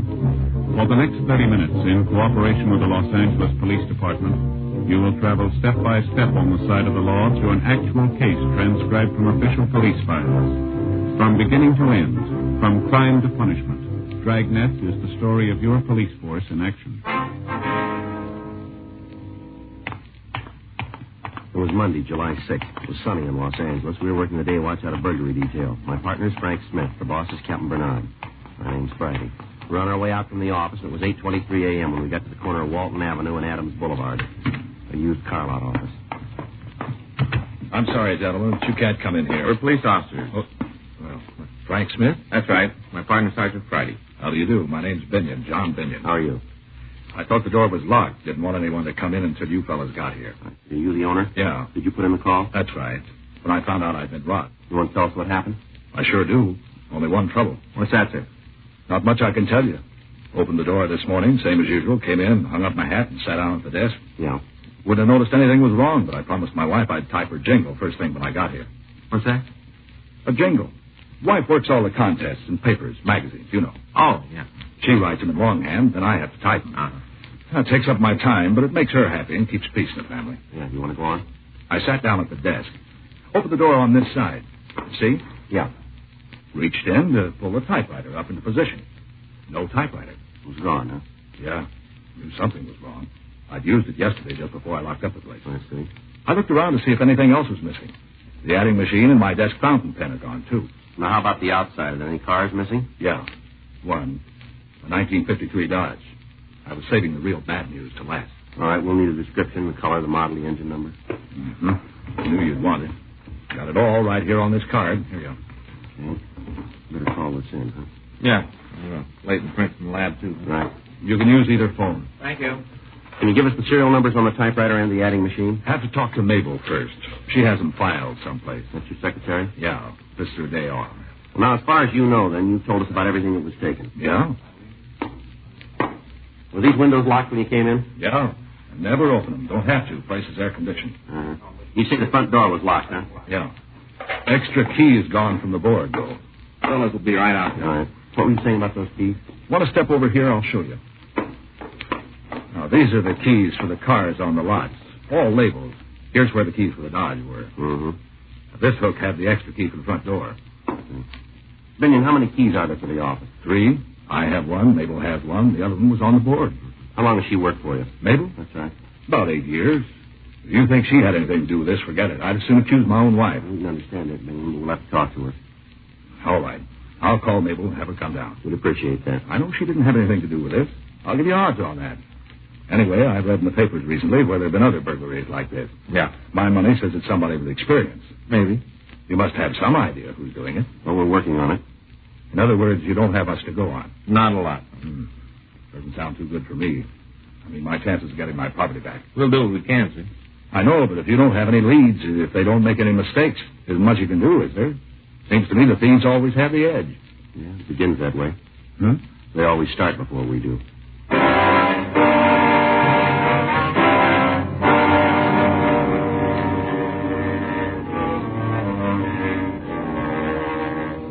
Crews from the crime lab and Leighton Prince went over to the office. John Binion's secretary came in, but after questioning her, we decided she had nothing to do with the crime. She went to her desk and told us that a check made out to her employer was missing. Binion called his bank, and they promised to notify him if the check was cashed and returned to them. We got the serial numbers on the adding machine and the typewriter, and we notified pawn shop detail. Bulletins were also sent to second-hand stores. The latest burglary was similar to others that we'd been investigating. The thief's M.O. was no different than we had on file, and to date, we have been unable to make any recoveries. We talked to informants, but they could give us no leads to the identity of the burglar. The report from the crime lab was the same as on all the other thefts. Entry had been made through the door. The lock had not been forced, indicating either the use of a key or some instrument to pick the lock. Leighton Prince failed to find any usable fingerprints. Tuesday, July 14th, 10:31 a.m. I got it. Burglary Friday. Yeah. Mm-hmm. With your name? You have it now? All right, we'll be right out. Right, bye. It was Binion. He called from his bank. Yeah? I think he turned a lead. What do you mean? Stolen check was cashed.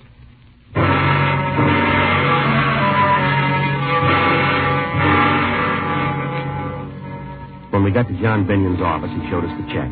We compared the endorsement with his signature, and it proved to be a good forgery. The check had been cashed by a Sylvia Carnes. Frank and I drove to the address. It was a small bookstore at the corner of Citrus Avenue and Hollywood Boulevard. Miss Carnes was shown the check, and we asked if she remembered who'd given it to her. Let me think now. John Binney. Not too good on people's names. Let me check the sales slips for that day. I should have a record of what he bought. Excuse me. Yes, ma'am. I forget names, but when I look at the books they buy, most of the time I can remember the person. Mm-hmm. Yeah, here they are. You always write the name on cash sales? Yes, it's a good way to build a mailing list. Mm-hmm. Here it is. John Binion on the 8th. Let's see. Mm-hmm. Now, can you remember anything about the man? I might. May I have the slip, Mr. Friday? Here you are. From Blackboard to Back Bay. Oh, yes. This is by a country school teacher. Gave up the little red schoolhouse to become a private tutor. Tells about some of his problems and how he dealt with them. It's quite amusing. Yes, ma'am. But does it remind you of anything about the man? No. Well, let's see what else he bought. Locks down through the ages. I never read that one. I guess it's about locks. Mm-hmm. Mm-hmm. Well, I'm beginning to remember. Yes, ma'am? He said locks were a hobby with him. Does that mean anything to you? Yes, Mike, but can you tell us anything about the man's looks? Well, now, let's see. I guess he was about your size. Me, ma'am? No, he wasn't quite as... Well, he looked more like Mr. Friday. Yeah. How about his coloring? Had dark hair. Straight. Mm-hmm. Did he have any marks on his face that we might use to identify him? Not that I recall. Could you tell us anything about how he was dressed? I'm afraid not. Other book was The Window Without Curtains. Mm-hmm. Now, that reminds me of something. What's that? His voice. Yeah. Seemed almost too precise, too perfect. Did you notice any accent? No. Was there anything else you can tell us about his looks? No. What kind of identification did he show you? A driver's license. And it was made out to John Binion? That's right. I copied the names, the sales slip from it. Mm-hmm.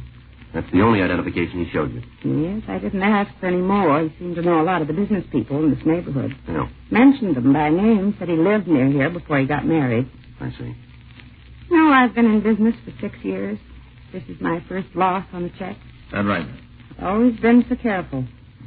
This man, though, he seems so honest, so polite. Mm-hmm. Sure rough on me. I have to suffer the loss. The check was for $30. He only bought $10 worth of books. I gave him $20 of my own money. It's a real loss, I can tell you. Well, yes, ma'am. There's one thing in your favor.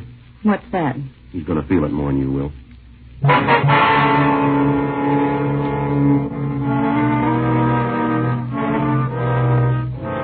From what Sylvia Carnes told us, we knew that our suspect was also a forgery artist, or he had connections that could furnish him with suitable identification.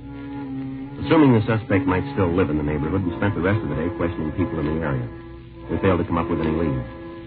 The next day, we started to canvass again. The manager of a small hotel told us that a man named Paul DeRoe was living there who could fit the partial description we had. In the manager's company, we went upstairs to look through the room. Hey, Joe. Yeah. The picture on the wall, some kind of certificate, too. Looks like it's written in German. Want to take a look? Yeah. Mm-hmm. That looks like Dutch to me. You see there? Guy's wearing a .45. Looks like he's carrying an American carbine. He's not wearing any kind of a uniform. Well, what he's trying to prove. Certificate probably says what it's for, huh? Yeah, maybe. Let's find out if this is DeRoe in this picture here. Mr. Bleeker, will you take a look at this and tell us if it's DeRoe? Yeah, sure. What do you say? He's younger here, but I'd say it's him. All right, thank you. Frank? Just a minute, Joe. Better see if Miss Carnes can make an identification from this picture. Yeah, take a look at this. Just turned it. Mm-hmm. Found it up there on the shelf, wrapped in an oilskin tobacco pouch. Yeah. Torsion bars, vibrator, ballpoint pick. It works. Looks like good steel, too, doesn't it? Well, guess we got the right room. Unless they all come with burglar kits.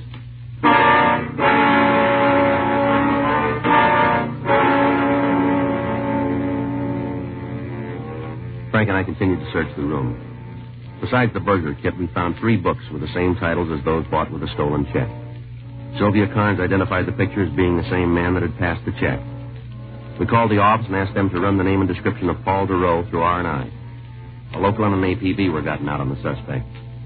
Frank and I went back to the hotel and decided because of the physical setup of the lobby, it would be better to wait in the suspect's room. The manager took over the desk, and we arranged for him to notify us with one long ring on the phone when Duro asked for his key. 3 hours went by. 9:13 p.m. That's it. Yeah.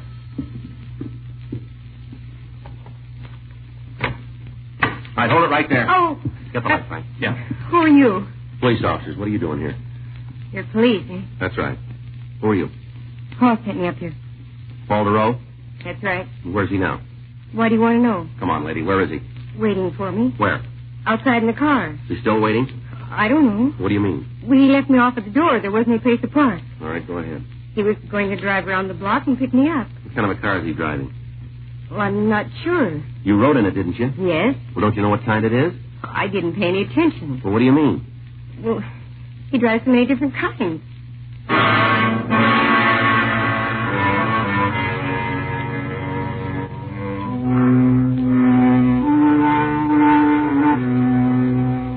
We took the girl, Darlene Potter, with us, and we went down to the lobby. She was instructed to go out to the street and meet Duro. Frank and I followed her. There was no car waiting outside the hotel. On the chance that he might have parked and was waiting for the girl, Frank went up the street and then crossed to the other side. I walked down the street toward our car. Duro failed to show up. We went back to the hotel and asked the manager to call us if the suspect returned, and then we took the girl down to the city hall. During the trip, she maintained she didn't know what make car he was driving. She said he told her that he was an automobile salesman, but he also worked as a private teacher. We ran her name through R&I, but we found no record. The run on the name Paul Duro had failed to turn a package. Leighton French was requested to go over to Duro's room, 10:02 p.m. We continued to interrogate Darlene Potter. How long have you known Duro? I told you before. 3 months. Who did he say you worked for? He never said. Where did he teach? Private homes. Can you give us their names? No, I can't tell you. You don't know? That's right. He just said he taught. Never said where. What did he teach? Language. What language? French, I think. You haven't told me what this is all about, but I'm sure there's a mistake. Paul wouldn't have to do anything wrong. Why do you say that? He's too intelligent. Well, it doesn't look that way right now, does it? Paul's a hero. What else do you know about him? What? His background. Where's he from? I'm not sure. I think he said something once about going to school in Paris. Is he an American citizen? I just assumed he was. He never said anything different. Uh-huh. Can't you tell me what he's done? We'd like to talk to him about some burglaries and some car thefts. Paul wouldn't steal. Well, maybe so, ma'am. We've got good reason to think he did. Well, there's some mistake. It doesn't fit with the kind of person he is. How do you mean that? It might not make much sense to you. Well, give us a try. Paul was in the war. And so? Yes, maybe you saw the picture and citation in his room. Yeah, we did. What about it? He fought with the Dutch underground forces. He told you that, did he? Yes. He only talked about it once or twice. I think he was in that group. I don't remember the name, but they went in and organized the resistance forces before the invasion. Uh-huh. You're pretty sure Paul is the man you want? Looks that way, yes, ma'am. It's hard to believe. But there's a reason for it. I guess he took a lot of chances during the war. Must have changed him. He hasn't changed.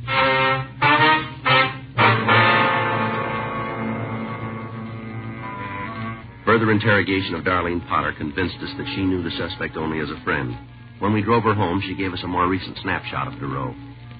The next day, copies were made and distributed to radio patrol units. Frank and I went back to the hotel to make another check of the room to try and find something that might lead us to any of his friends or associates. We found a list of names and addresses under a desk blotter. The first 4 people that we talked to all told us the same thing. They said that the man known as Paul Duro was a private tutor for their children. The only address that any of them had for him was the hotel. At 2 of the homes, we were told he came to teach on Wednesdays.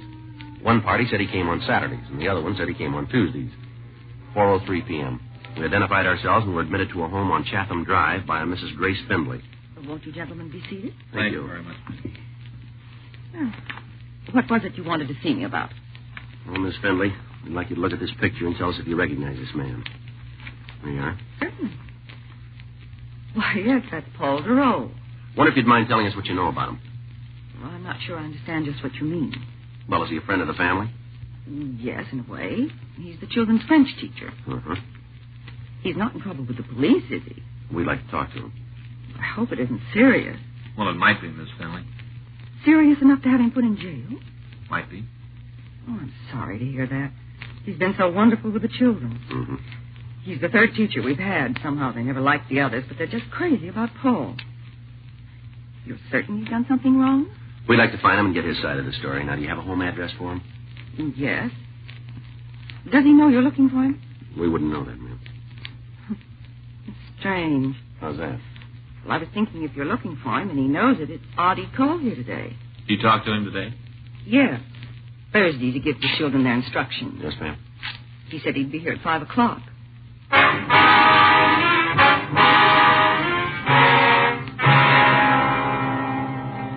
With Mrs. Findley's permission, Frank drove our car into the garage, and then we waited for Duro to arrive. While we were waiting, Mrs. Findley told us that when Duro had applied for the job, he'd showed her several letters of recommendation from families in the East. Because of his intelligence and her children's instant liking for him, she hadn't made a check on his background. She went on to say that she had noticed him driving several different makes of cars, but she couldn't give us a description of any of them. 5:06 p.m. The front doorbell rang. That must be him. I hope there's no trouble. All right, you wait here, Miss Findley. All right. Don't worry about it.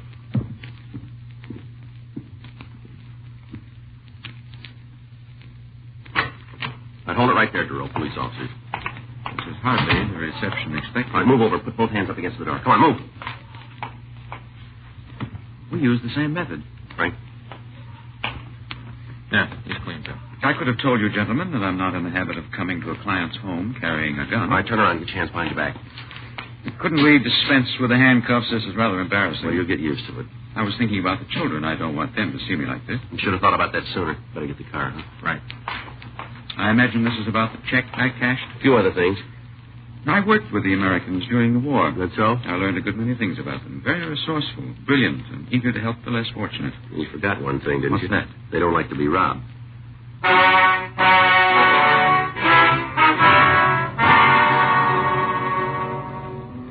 We contacted the office and had them send another team out to pick up the car Duro had driven and take it down to the police garage. On the way down to the city hall, the suspect told us he'd been in this country about 6 months. He refused to talk about anything except what a great country he thought America was. Frank went to check with DMV on the suspect's car, and I took Duro to the interrogation room. It's wonderful. It's the only place in the world to live. Yeah, well, all right, Duro. We got the idea you're sold on this country. Now let's get on to cases and talk about the reason we're here. How about it? It might as well be now as later. All right, fine. You want to start by telling us what you did with this stuff? I spent the money. The books are in my room. What about the other things you stole? Oh, there must be some mistake. I didn't steal anything. Well, you cashed a forged check, didn't you? Yes, I admit that. And the check was stolen? It's possible, but I didn't take it. You expect us to buy that, Duro? It's entirely up to you. Where'd you get it? If I said I found it, could you prove otherwise? It won't be necessary. We can nail you on a forgery rap right now. That's what I had in mind. I had no desire to be connected with anything else. Well, you seem pretty anxious to pick up that tab. Well, it's only right. I took a chance and lost. I'm willing to settle for my mistake. Yeah, well, that's real big of you, but I got a hunch we'll be able to tag you with more than a 470. Sure, let me see. Yeah. What do you got? Well, I'm not sure now we got the right guy in the car theft. What? I checked with DMV. The car Duro is driving is registered to a Seward car company. I called him. Yeah. They tell me he works for him.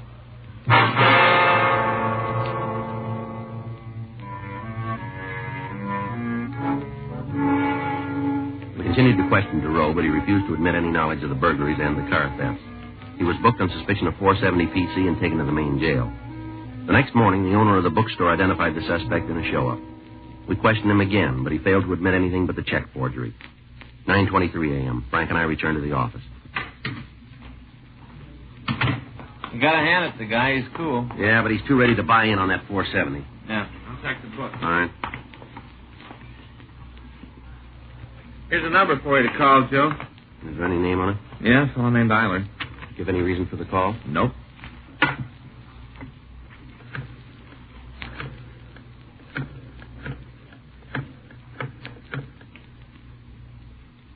Hello, I'd like to speak to Mr. Eiler, please. This is Sergeant Friday, Police Department. That's right. I see. All right, sir, we'll be right out. You want to give me that address? 347. Right, thank you. Fellow runs a garage, saw the spread on our suspect in the morning paper. Yeah? He says from the description they gave, Duro was in his garage. Uh-huh. Brought a car in to be painted.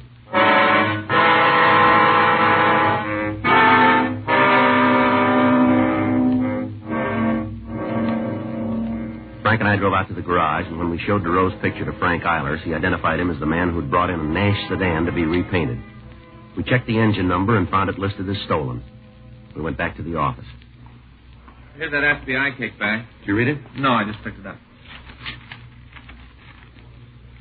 Listen to this. Paul J. Durow, alias Paul Dawson, alias Peter Duncan. True name, Philip Paul Dorrance. Got much of a record? You'd have to take a day off to read it all. Served terms for burglary in GTA. He's been at all the best hotels. Joliet, Sing Sing, Atlanta. Born and raised in this country. What about that war record? Joliet, 1938 to 1946. How do you like that? Well, he sure went to a lot of trouble.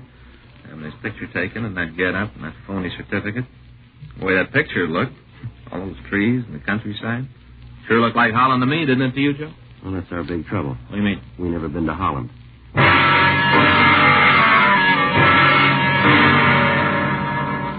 We went back to the main jail and had the suspect brought to the interview room. He still denied any connection with the burglaries and the car thefts. 12:16 p.m.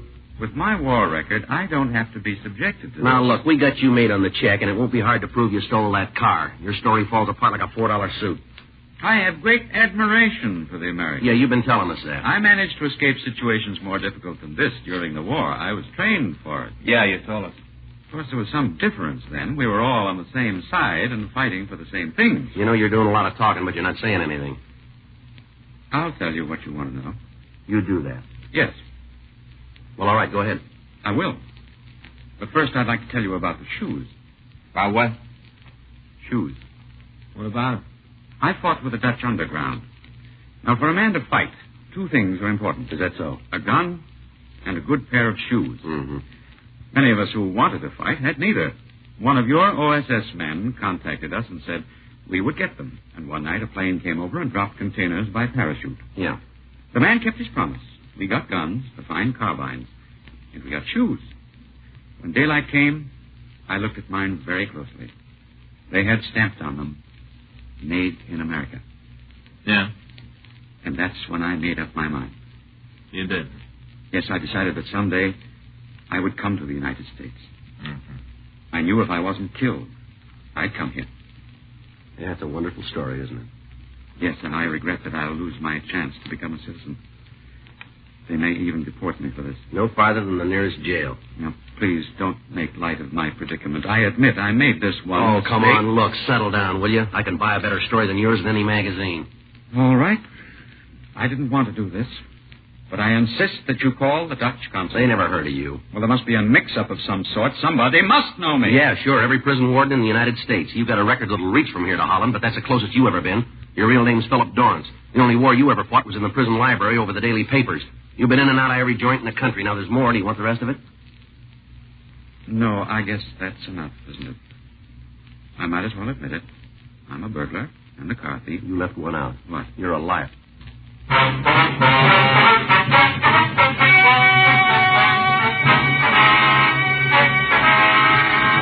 Paul Michael Durow was tried and convicted of burglary in the second degree, 3 counts. Grand theft auto, 3 counts. And forgery, 1 count. He received sentence as prescribed by law. Burglary in the second degree is punishable by imprisonment in the state penitentiary for a period of not less than 1 or more than 15 years. Grand theft auto is punishable by imprisonment for not more than 10 years. Forgery is punishable by imprisonment in the state penitentiary for a period of not less than 1 or more than 14 years. Dragnet. The story of your police force in action is a presentation of the United States Armed Forces Radio Service.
and gentlemen, the story you are about to hear is true. The names have been changed to protect the innocent. Dragnet.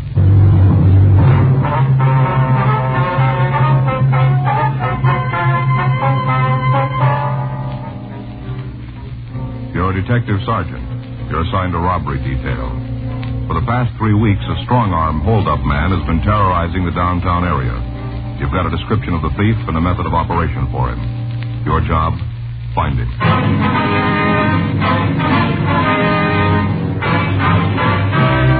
Dragnet, the documented drama of an actual crime. For the next 30 minutes, in cooperation with the Los Angeles Police Department, you will travel step by step on the side of the law through an actual case transcribed from official police files. From beginning to end, from crime to punishment, Dragnet is the story of your police force in action.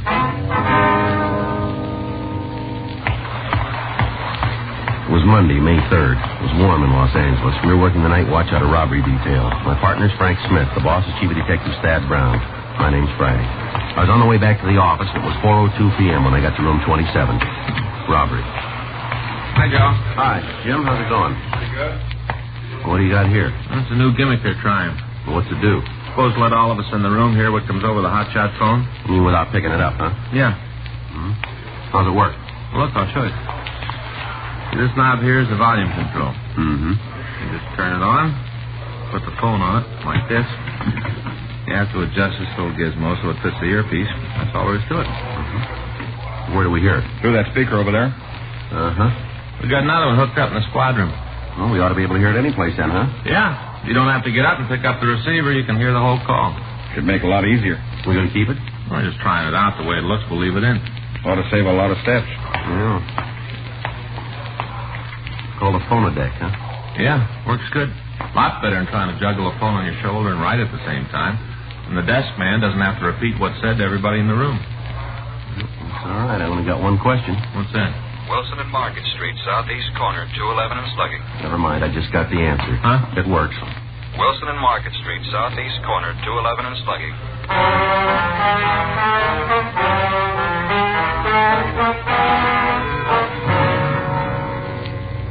Frank, Jim Austin, and I left the city hall. There was no way of telling from the hotshot call if the suspect was the one we were looking for or not, but either way, we had to check it out.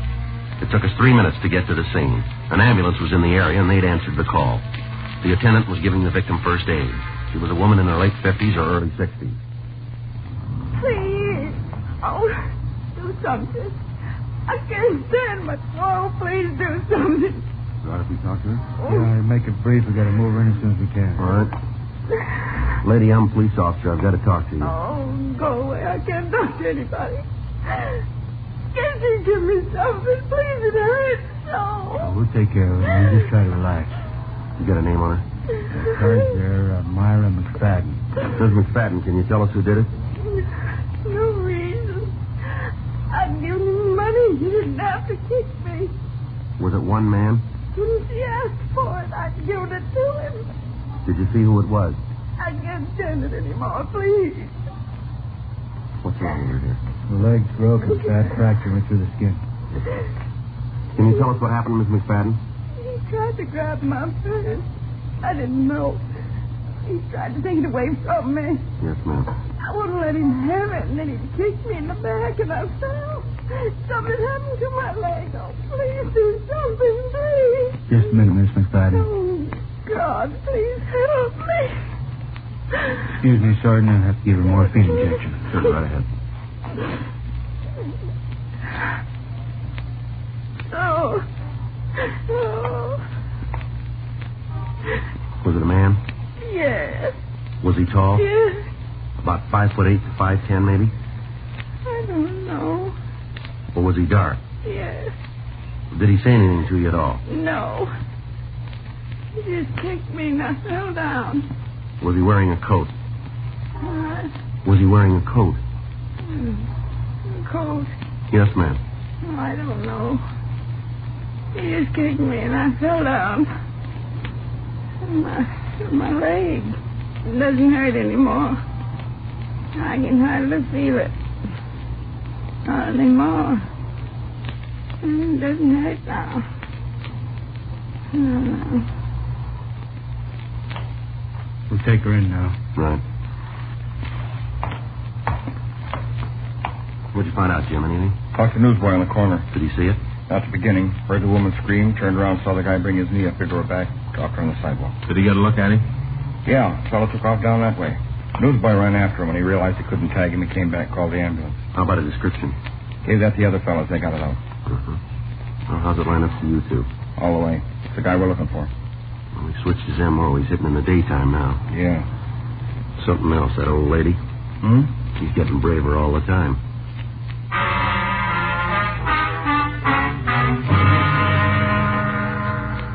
We talked to the witness, and what he told us about the suspect, it was the same person we were after. There was only one change in his method of operation. Instead of waiting for darkness, he was now hitting in the daylight hours.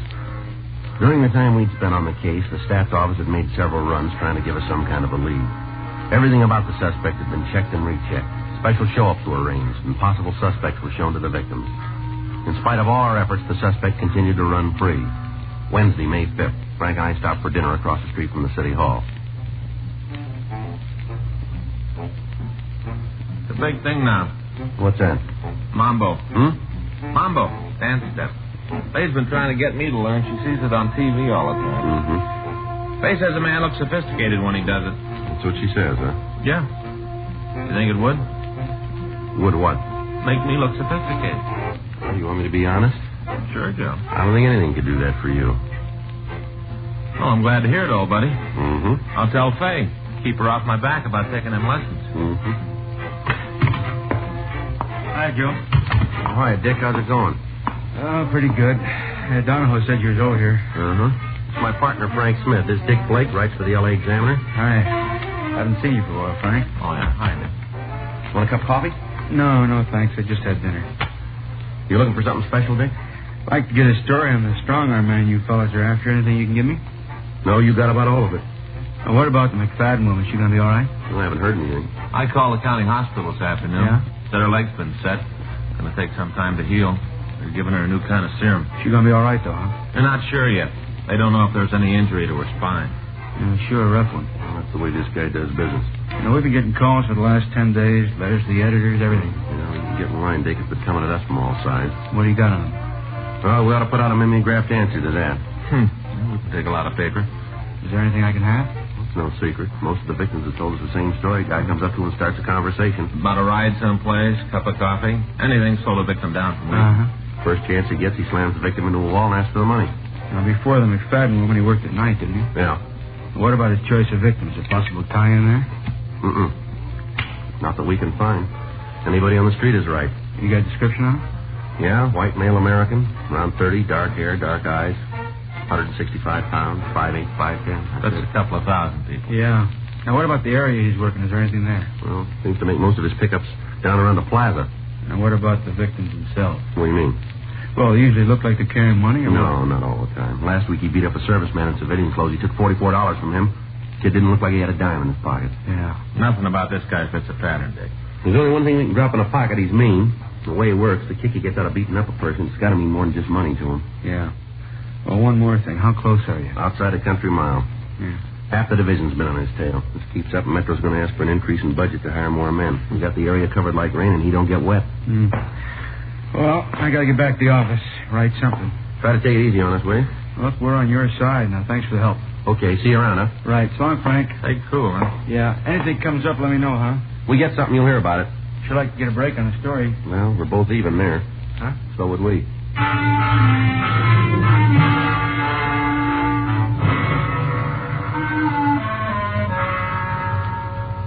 For the next week, the patrol of the streets continued. The strong-arm bandit hit 3 more times. Each time, the victim and the witnesses gave us the same description. It matched the suspect we were looking for.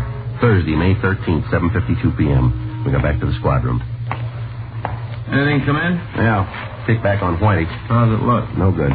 What do you mean? Well, according to Bratton, he's been in jail for the last 2 months. Yeah? He's waiting for trial in Stockton. What does it say what he fell for? Armed robbery. Graduated, huh? Yeah, looks like it. I get it. Robbery Friday. Hello. Yeah, well, could you speak up? I can't hear you. Yeah, that's better.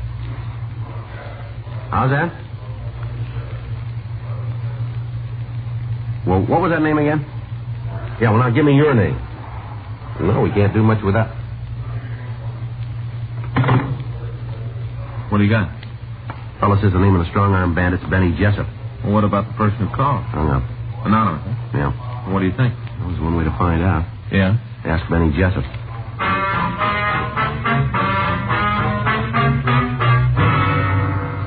After we checked the name through R&I, Frank and I went out to Benny Jessup's address.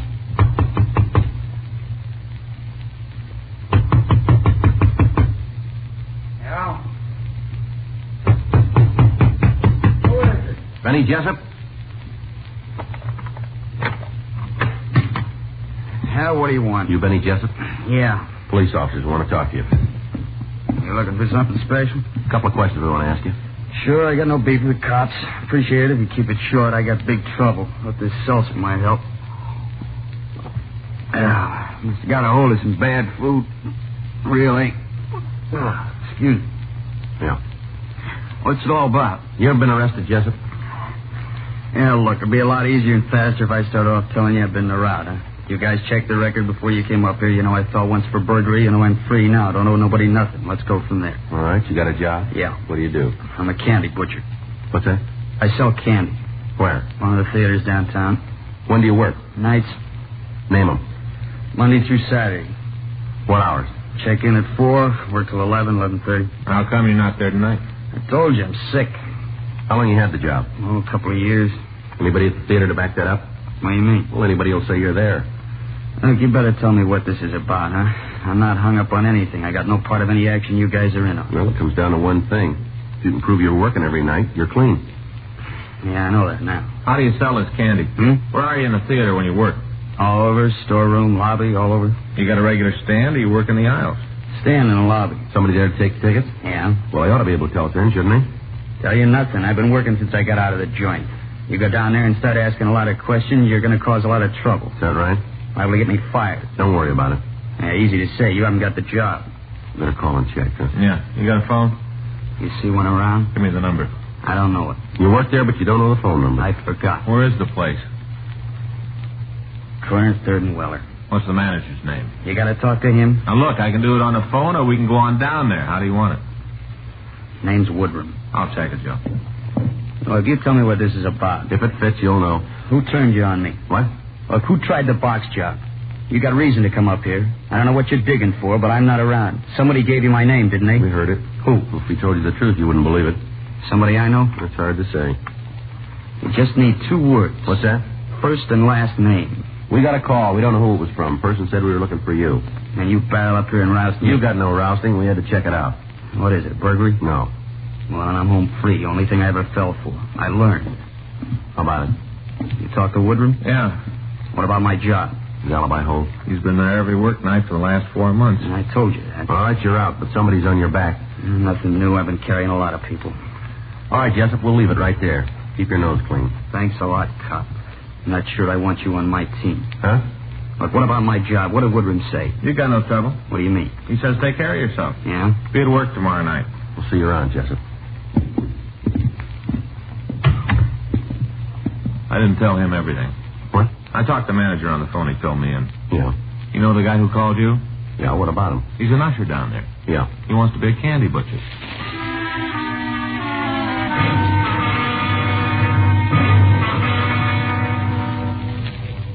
Frank and I left Jessup and went downtown to talk to the theater manager in person. He verified the fact that Jessup had been at work during the hours of the robberies.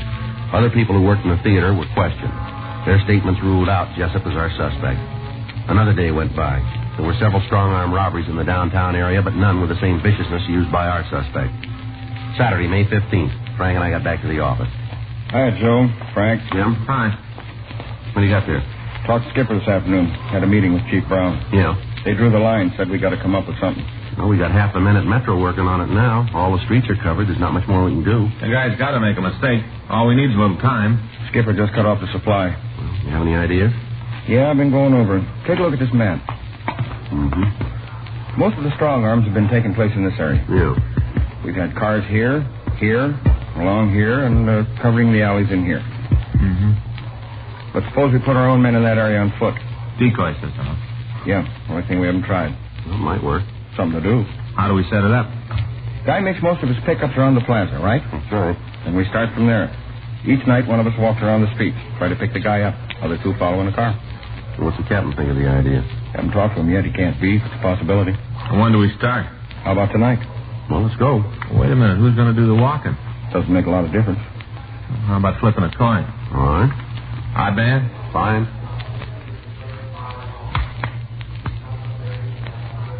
That's one you didn't get, Joe. Yeah. I win. I hope so.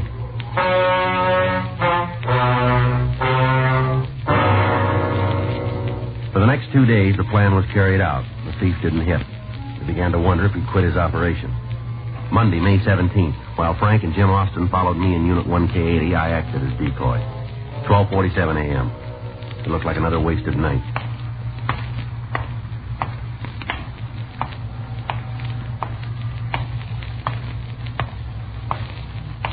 You got a match? Yeah. How about a cigarette? Sure. All right, how about a light?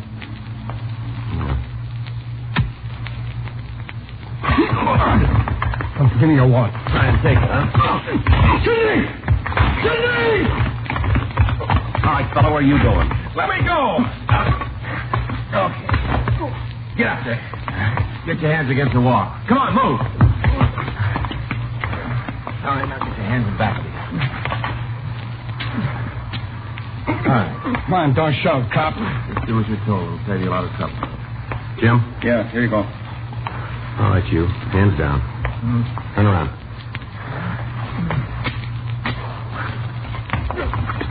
What's your name? Why don't you find out? We will. We want to save time.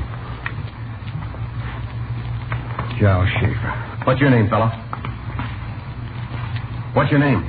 You're not going to do any good with him. What do you mean? He's deaf. His hearing aid's broken. You're not getting through at all. Is that so? Well, then you tell us his name. Sidney Remler. Just the two of you in this? You see anybody I asked you a question. You got an answer? What'd you tell him?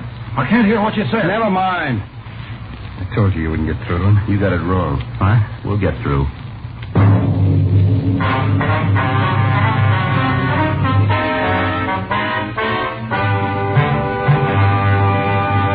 You are listening to Dragnet, the authentic story of your police force in action.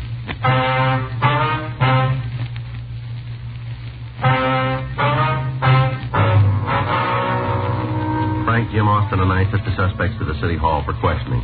You guys got nothing on us. You're sitting in the wrong place, fella. That right? We got you made on tonight. Time we get through, we'll tag you for at least 10 more counts. You better stick to coffee. Isn't anybody going to let me know what's going on? Can't you fix that thing We'll for get me? it taken care of. Where do you guys live?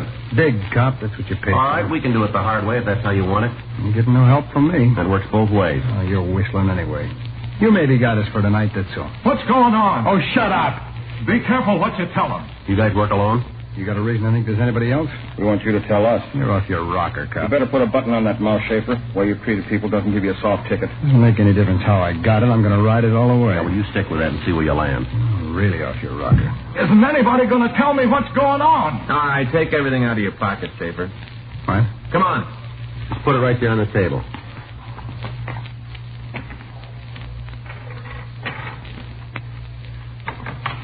A lot of paper there. You always carry that much money? Yeah. How much is there? I don't know. You must have some idea. All right, maybe $300-400. You work for a living? No. Where'd you get the money? From a bank. What'd you use to take it out? What? A gun or a pen? I didn't steal it if that's what you're trying to build. A lot of money. How'd you get it? My old man left it to me. Well, you don't work at all, then, huh? No, I don't believe in it. How about him? No, he doesn't work either. What did he say about me? He wants to know if you work. Huh? He wants to know if you work. No, none of us do. Giles, Dave, and me have incomes. None of us work. Shut up. Who's Dave? I don't know. Now, look, we're about through playing games with you. You come in here like you're 12 feet tall and try to throw your weight around. Well, it isn't going to work. The sooner you realize it, the better it's going to be for you. Now, how about it? Who is he? You know, we'll come up with it. How much do you think he'll do to get you out of here? What he can. No, that's not going to hold your stuff. You can call it two ways, easy and yours. Now, which is it going to be? How about it? What do you want to know? This Dave, what's his full name? Santel. Was he with you in all the robberies? Yeah. What about tonight? Stayed home. Why? He set up all the others. We figured we'd pull this one by ourselves. Where's he now? I don't know. Home, I guess. Where's that? An apartment out on Fountain. That's in Hollywood? Yeah. What's the phone number? What are you going to do? Just give me the phone number, will you? Hollywood 98844. I'll dial it. You just talk. You going to use the gadget, Joe? Yeah, we might as well. We can all listen.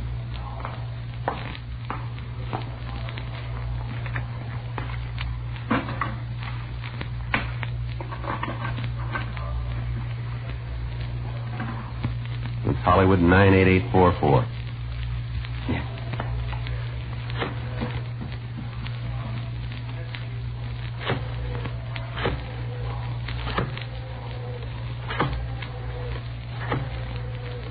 When he answers, you just talk right into that thing.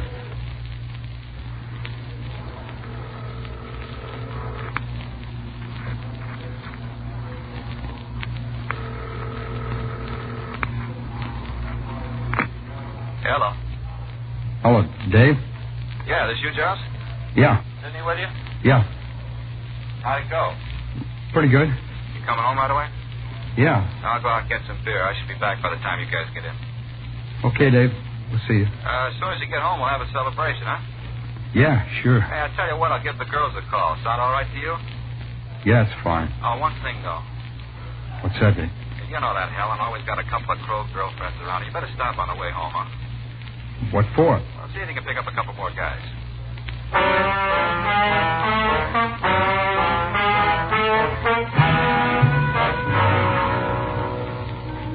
We ran David Santel's name and description through R&I, and we found that he'd served a term at the county jail for violation of the State Narcotics Act.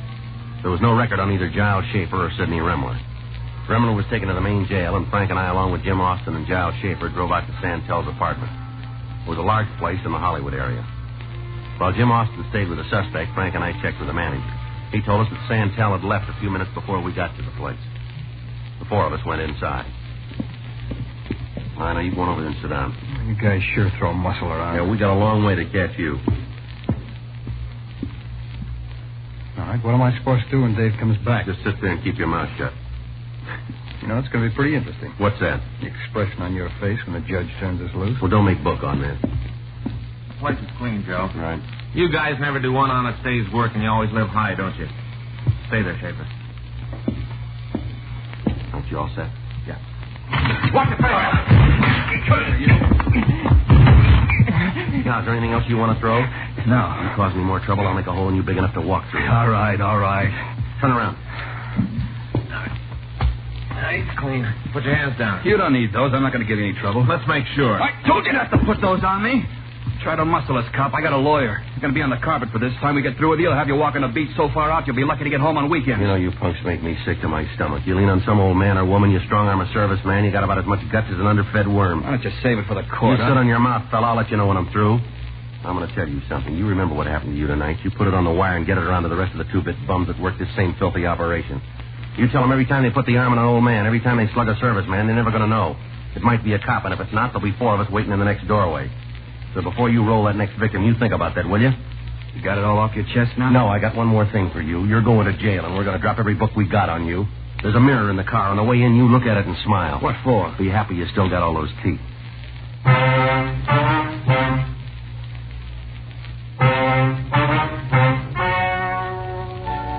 The story you have just heard is true. The names were changed to protect the innocent. On September 14th, trial was held in Department 98, Superior Court of the State of California, in and for the County of Los Angeles.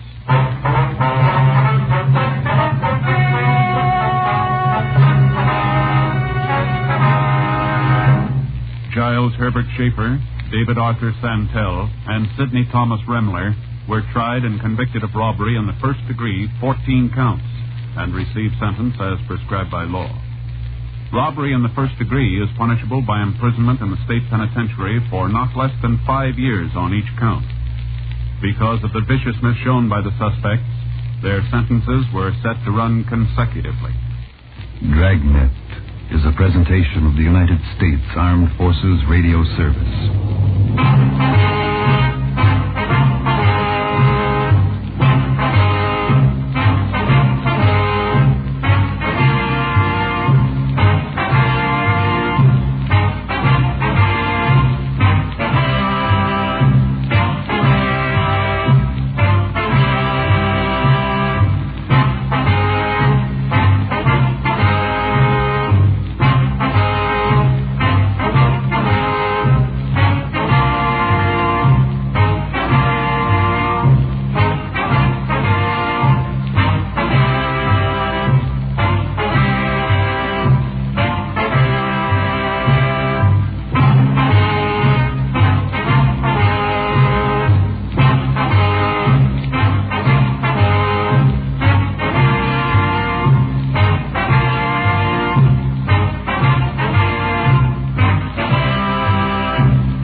story you're about to hear is true. The names have been changed to protect the innocent. Dragnet.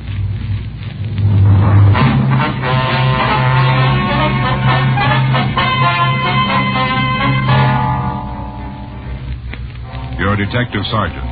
You're assigned a juvenile detail. In the past 6 weeks, a junior high school has been broken into 3 times, and extensive damage has been done by vandals. Your job? Investigate.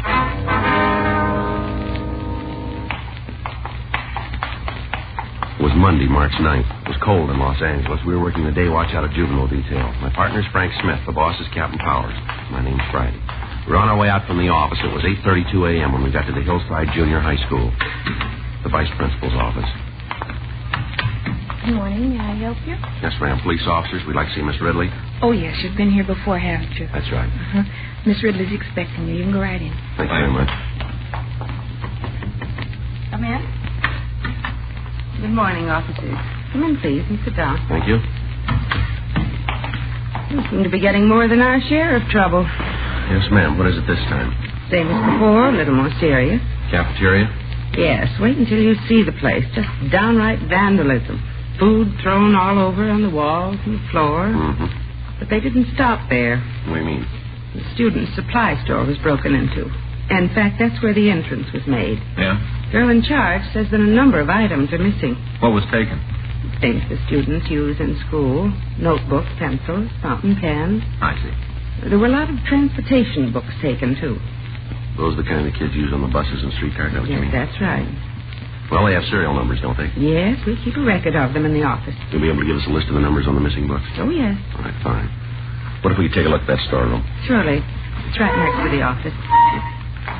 I wasn't so sure the last time, but I am now. What do you mean? About who's responsible for this. You got an idea who might have done it? Well, I'm pretty sure it must be a student or a former student. Why do you say that, Miss Ridley? Well, there's the window they entered. Mm-hmm. Somebody must have known that this window opened into the storeroom. Yeah. Screen's torn here and the window's broken. You have somebody special in mind who might have done this? No. It wouldn't be fair to cast suspicion on any boy or girl without proof. Well, have you had trouble with any students since we were here last? Yes? What was wrong, ma'am? During study periods, a group of 5 boys were causing minor disturbances. Uh-huh. But it's all been straightened out. I had a talk with the leader of the group. Found out he wanted to take part in school athletics.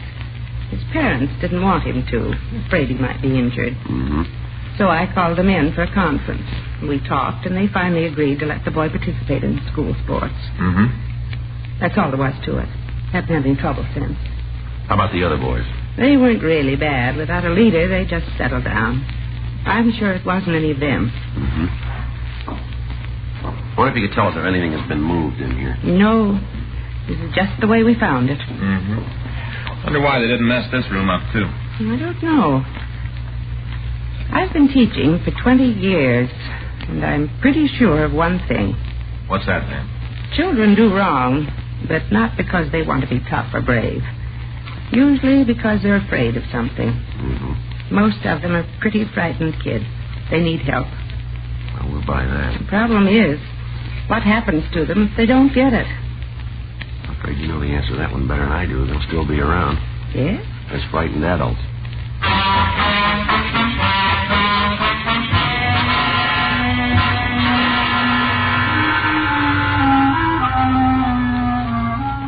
In the cafeteria, we found conditions about the same as we had after the previous acts of vandalism at the school. The refrigerator had been ransacked. Cartons of milk, along with containers of ice cream and frozen foods, had been smashed against the walls and the floor. The tables had been overturned, and the chairs had been thrown around and broken. The floor was covered with glass. Frank put in a call to Leighton Prince, and they sent a crew out to go over the storeroom and the cafeteria. Miss Ridley told us that she had already notified school security. Before we left, she furnished us with a complete list of stolen articles and the serial numbers for the missing student transportation books. We returned to Georgia Street and met with Captain Powers. You're pretty sure it's juveniles? Yeah, the kind of stuff that was taken, the damage done sure points that way. Any help from Miss Ridley? Yeah, but she couldn't give us any names. No teacher-pupil problem. Yeah, she mentioned a minor case, which said had been cleared up. Mm-hmm. This is the third time in 6 weeks for the school, isn't it? Yeah. Kids don't usually travel very far for these deals. There's a good chance that some of them from the school. Well, the way it looks, if they try to peddle this stuff to the other kids, we might be able to get a lead on them. Mm-hmm. There's a hitch to that, though. What do you mean? Well, Miss Ridley said that she was going to make an announcement to the student body. Yeah. She's going to tell them to be on the lookout for the stolen article. Mm-hmm. Kids that took the stuff from school, they might lay low for a while. That's it. How much was taken? About $500 worth of school supplies. A pretty good haul. Yeah. What do you want to do about it? Well, if it's all right with you, Frank and I'd like to put a stake out on the school. All right, when? We know the janitors work into the early morning hours on Fridays. Yeah. So it figures the school must be broken into sometime on Saturday or Sunday. All right, when do you want to start? This coming weekend. Okay, I'll arrange a clearance for you with school security. Right. Any more help you need, let me know. Whoever did it must have something against the cafeteria. The place was a real mess. Yeah? Bad enough the first couple of times. Didn't leave anything in the freezers this trip. Sure doesn't make much sense. I don't know, maybe it does. What? Each time they hit the cafeteria, right? Yeah, that's right. They didn't tear up the storeroom. We threw a few pencil boxes around, that's about all. Yes, but every time food has been destroyed. That's right. Well, we got a reason for doing it. Yeah? Somebody that can't resist the urge to eat all the time doesn't like being overweight. So without knowing why they do it, they destroy food. Mm-hmm. It could be a part of it anyway. It's only a theory, but it might hold water. Yeah, well, that's true, but we don't know if it's a gang we're after or just one person. Another thing, they've broken in 3 times. Might have been by different kids. Good questions, all of them. Yeah. That's why you get paid, to get the answers.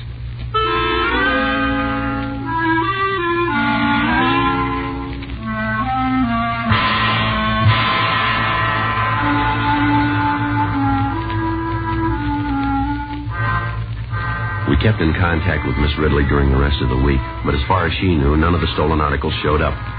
Captain Powers talked with the school security section of the Board of Education, and Frank and I staked out in the school on Saturday and Sunday. There was no disturbance. We went back the following weekend. Saturday passed without trouble. Sunday, 7:34 p.m., we were sitting in the vice principal's office. Right, yeah. Come on. Right.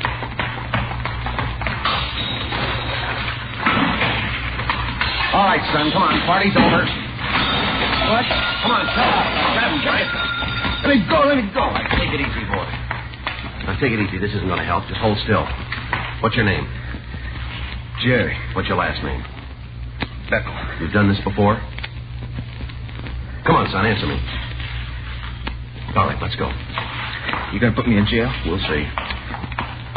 I'm afraid of you cops. There's no reason you should be. Why'd you throw all this food around? I don't know. You haven't got a reason? No. She went to a lot of trouble to catch me. Not too much, son. Huh? You made it easy.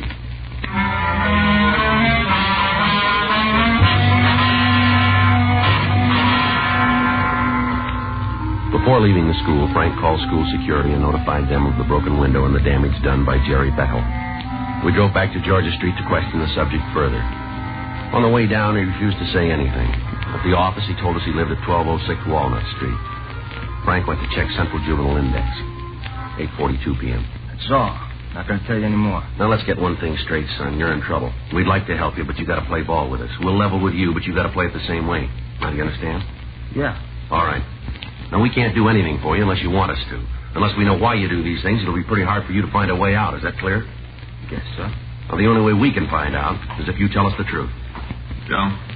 Yeah. The boy has no previous record. Mm-hmm. All right, how about it? You ready to answer our questions now, son? Sure.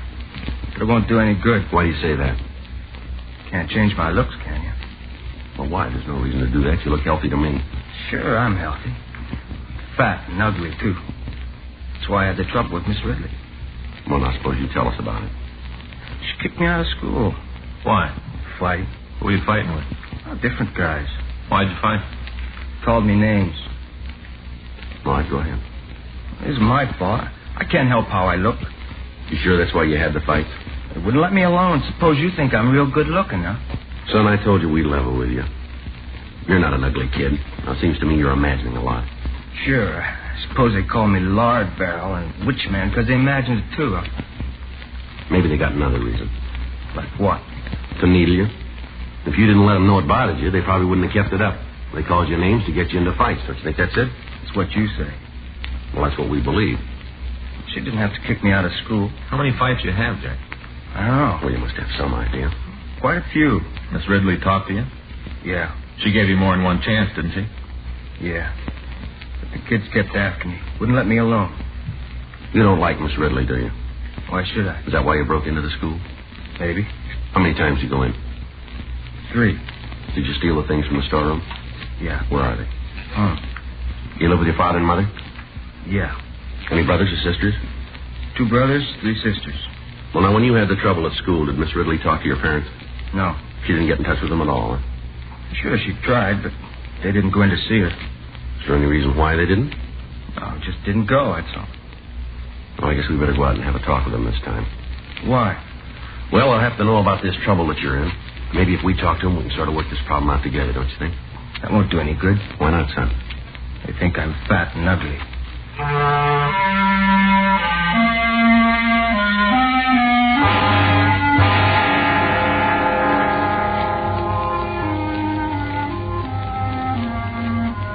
Jerry Beckel went on to say that he was now attending the Jansen School, one of 2 maintained in the city for juveniles who have difficulty making adjustments in normal school life. He also told us that on all 3 occasions he had been alone when he broke into the Hillside School. We drove out to his home. It was a small frame house badly in need of repair. We met his father, Henry Beckel. We told him the reason for our visit. So you just can't stay out of trouble. First it's fighting and you get kicked out of school. Now this mess. What's the matter with you anyhow? I don't know, Dad. Excuse me, Mr. Beckel, but this kind of talk isn't going to get us anywhere. Your son has a definite problem and he needs help. Sure, he's got a problem. He's no good. Never has been, never will be. You want to take the boy outside? Sure. Come on, son. I suppose you're going to give me the answers. You sound like you think it's my fault he got into this trouble. Well, you might have helped keep him out of it. Sure, just follow him around all day and night, slap his wrist when he steps out of line. You were asked to go over to his school when he had trouble before. Why didn't you go? I didn't have the time. I got to worry about 5 other kids. They got to eat. Can't be taking time away from work just because one of them can't keep his nose clean. What about your wife? What do you mean? Well, couldn't she have gone over to the school? Why don't you ask her? Is she here now? Nope. Gone out, probably at a movie. So she has to have some fun, so she leaves me with the kids. Is there any reason why she couldn't go and talk with Miss Ridley about your son, Jerry? Yeah. She figured it was his own problem. So he has to learn to fight his own battles. Well, that's fine when you know what you're fighting. Your boy doesn't. There's nothing the matter with him. That's where you're wrong. Your son has an inferiority complex about his looks. Oh, big deal. That's one of the things that's wrong with him. You trying to tell me he gets into trouble because of the way he feels about his looks? It's possible that's a good part of it. You going to have to go to jail? I'm afraid he will. Don't you put kids on probation sometimes, let the parents look after them? Yeah, when they have parents. Well, couldn't you do that for Jerry? If you could show the authorities that you'd be responsible for him, it might work out. I could do that. There's something more you got to do. Find time to talk to him.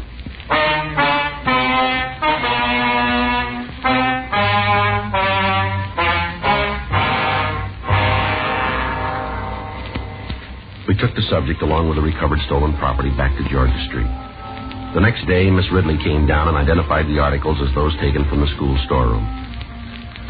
She said that Jerry Beckel had been in numerous fights before he was dismissed from school. During her investigation of the disorder, she found that Beckel had provoked several of the fights. She went on to say that the subject had been a below-average student, showing little interest in academic work. A petition was filed in Beckel's behalf with the juvenile court. The petition was sustained, and he was placed on probation with the Los Angeles County Probation Department and allowed to remain in the custody of his parents. March 31st, 8:06 a.m. I just picked up the reports for yesterday. You want to check them over? Yeah, all right. Thanks. I saw the skipper on the way in. Yeah? You remember that Austin boy? Car thief, wasn't he? Yeah. Violated his probation. Picked up again last night. Too bad. What was that kid's name on the Hillside School case, that heavy-set boy? One that thought he was so ugly? Yeah, that's the one. Beckel or something. Yeah. What about him? Well, look here. The description on this report fits him. And listen to this. Victim states the subject said to her, "What are you smiling for, because I'm so ugly?" It might be. What's the charge? Pretty bad this time. Yeah.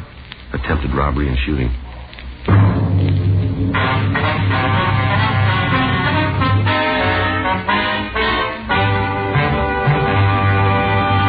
You are listening to Dragnet, the authentic story of your police force in action.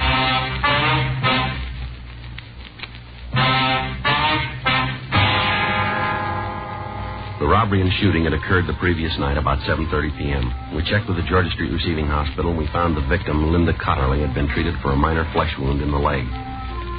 She'd been shot with a .22 caliber pistol. The hospital report showed that she'd been released and allowed to return home. We contacted the officers working the case and checked the reports that had been filed. We asked if we could talk to the victim. Frank and I drove out to the address, and we were admitted by her sister. Linda Cotterly was lying on a couch in the front room. We identified ourselves and asked her if she'd mind going over the story for us.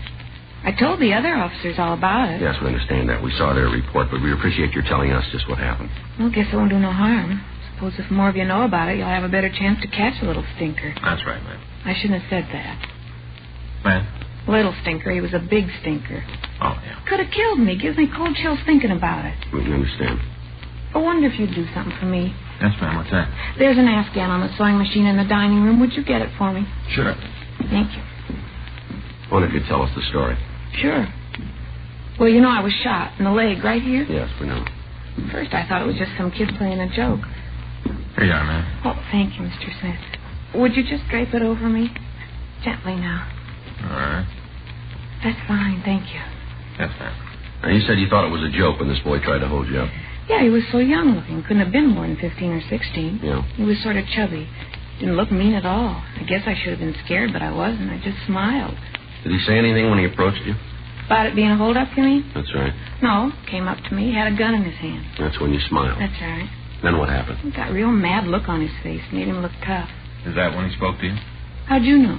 Well, it's in the report. That's right, I'd forgotten. Well, then I guess I can skip the part about what he said. We'd like to hear his exact words if you can remember them. He said, "What are you smiling for? Because I'm so ugly?" Mm-hmm. Did you get a good look at him? Yes and no. How do you mean that? Well, I did see him, but I don't remember his face too well. I know he was young.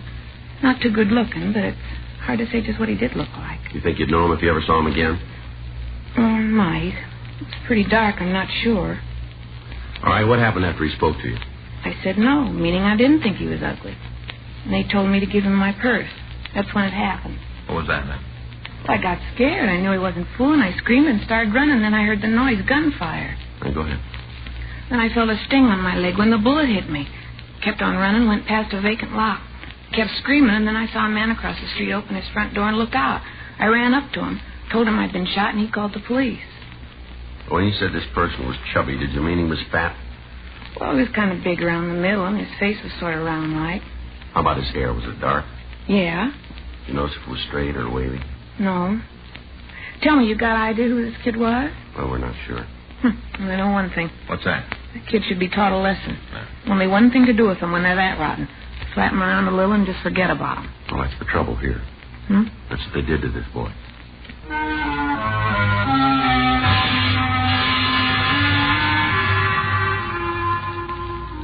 Frank and I went back to the office and checked the records on the petition, and we found that the subject's father, Henry Beckel, was employed at a lumber yard. We drove down to the place and found him stacking lumber in the back lot. What's on your mind this time? How's Jerry been getting along? All right, I guess. Attending school regularly? As far as I know, haven't had any bad reports. What's he been doing nights? He stays in the house. Goes out once in a while, never too late. Why? Where was he Monday night? Home. All night? Yeah. How about Tuesday? After supper, he went out for a while, came in early. Why? How's your son been acting lately? What do you mean? Has he had any trouble at school? I told you I haven't had any bad reports from him. How about at home? No trouble. We're trying to help him. Well, and as far as you know, he's been in pretty good spirits. Is that right? Look, you know he's no ball of fire, but he seems to be happy enough. Uh-huh. What is all this, anyway? We're just checking something out. Well, the way you ask questions, it sounds like you think Jerry's in trouble again. No, we didn't say that. Well, you don't have to. I know what you're getting at, and I don't like it. No reason to get upset. That's right. How would you feel? Jerry's been released to my custody. You're as much as telling me I haven't been doing the right thing. Well, if you're sure of that in your own mind, you don't have anything to worry about, do you? Well, I've done what I can, but I can't watch him all the time. What's he supposed to have done this time? We're not sure he's done anything. He wouldn't be nosing around if he didn't have some reason. Just something we got to check. All right. But if he got off on the wrong foot again, don't try to pin any tails on me. I've been doing the right thing. But I don't mind telling you, I've never been too sure he would straighten out. Is that right? Yeah. But I'm doing what I can for him. Yeah? I feed him, I put clothes on his back, I put a roof over his head. What more can I give him? You own a gun, Mr. Beckel? What? I said you own a gun. Yeah, why? What kind? .22 pistol.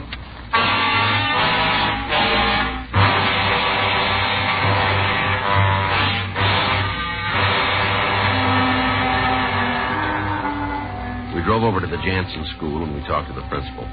We explained our business, and he told us that Jerry Beckel hadn't been in school all day. We drove out to the boy's home. We met his mother. He said he wasn't there, but he'd probably be home about 5 o'clock. We went back to the car and waited. At 4:30 p.m., Henry Beckel returned from work. He drove into the yard, and we met him at the back door. So you're here again? That's right. Let's go in the house, Beckel. You want it. Go ahead. You want to tell me what this is all about now? We'd like to talk to Jerry first. Well, if you want to see him, why didn't you go over to his school? We did. He wasn't there today. The kid's up to his old tricks again. Oh, they found you. This is my wife. We've met. What's the trouble? Jerry again. He wasn't in school today. Is that all? We should get out of the kitchen so I can fix supper. Yeah. You guys want to come on into the other room? All right. While we're waiting for your son, I wonder if you'd get that gun for us. Why I should? You got no choice, fella. It's in the closet. You said that before. Now, where is it? Over there. Where? It's in that box, a small flat one. This one here? Yeah.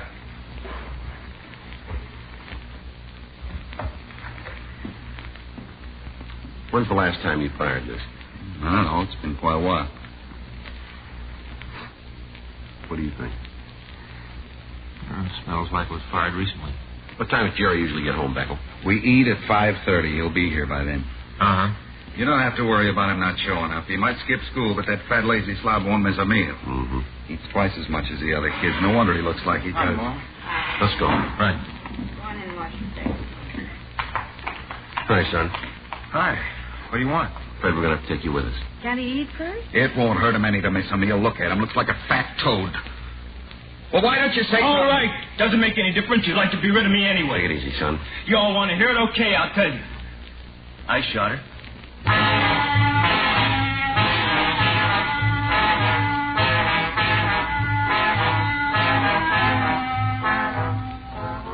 We took Jerry Beckel down to Georgia Street for further questioning. After the outbreak at his home, he quieted down and he refused to say anything more. We talked to him for an hour, and he finally admitted the whole story. All right, son, why'd you take the gun? To get some money, I guess. Well, now, was that the only way you could get it? I don't know. You could have gotten a job. I tried to. Yeah? Nobody wanted me. Well, how many people did you ask for work? Just one place. And then you gave up. That was enough. I knew I wouldn't get a job. Did they tell you they wouldn't give you work? Didn't have to. I knew just the way they looked at me. Did you ever ask your father for money? Yeah. Never gave me, and he just read me off. What did he say to you? What he always does. I'm fat, lazy, not good for anything but put my feet under the table and eat. So you decided to get out and rob somebody, huh? Yeah. Why'd you shoot at the woman? I'm not sure. Well, she didn't do you any harm, did she? No. She made me mad, laughed at me, just like all the rest. She did, huh? Sure. Because I'm fat. She say that? No. I could tell what she was thinking. You could, huh? People shouldn't laugh at somebody just because they're fat. Yeah. They got no right to do that. Maybe. But how much did you have? Huh? When you shot her?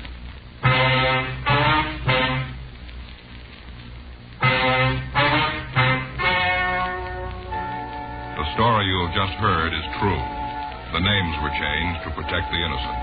On July 14th, trial was held in Department 98, Superior Court of the State of California, in and for the County of Los Angeles.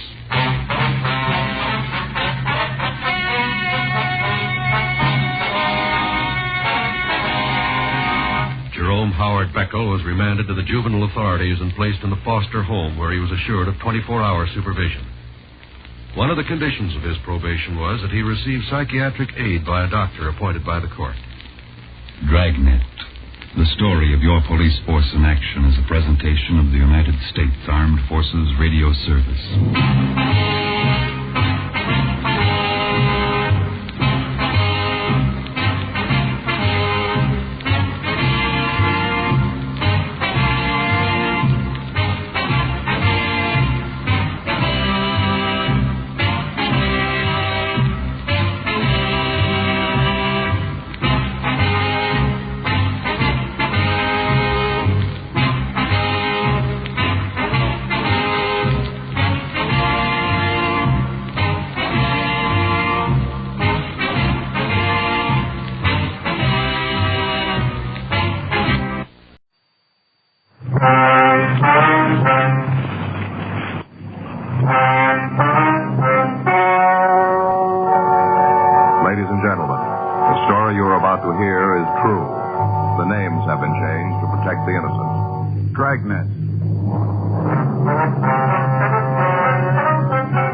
You're a detective sergeant. You're assigned to robbery detail. For the past 10 days, a gunman has been terrorizing the downtown area of your city. You know he's armed and dangerous. Your job? Stop him.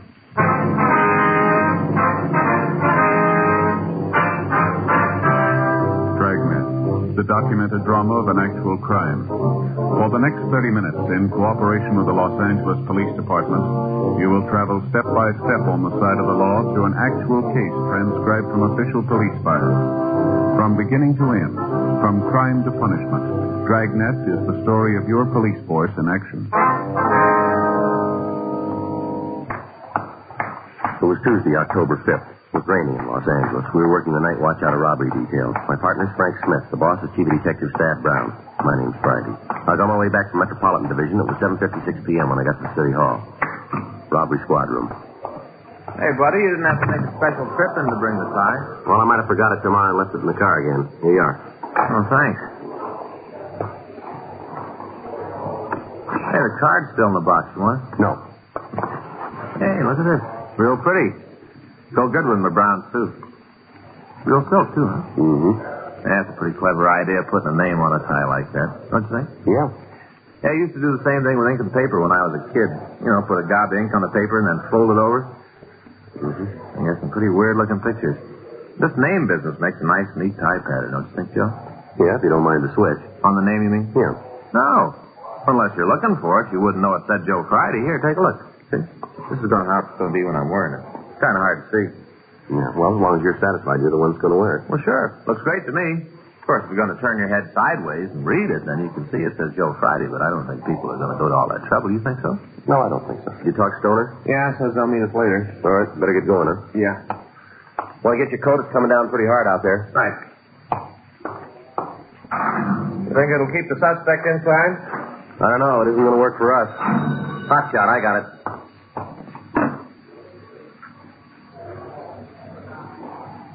Let's go. 211 at Flower and 14th.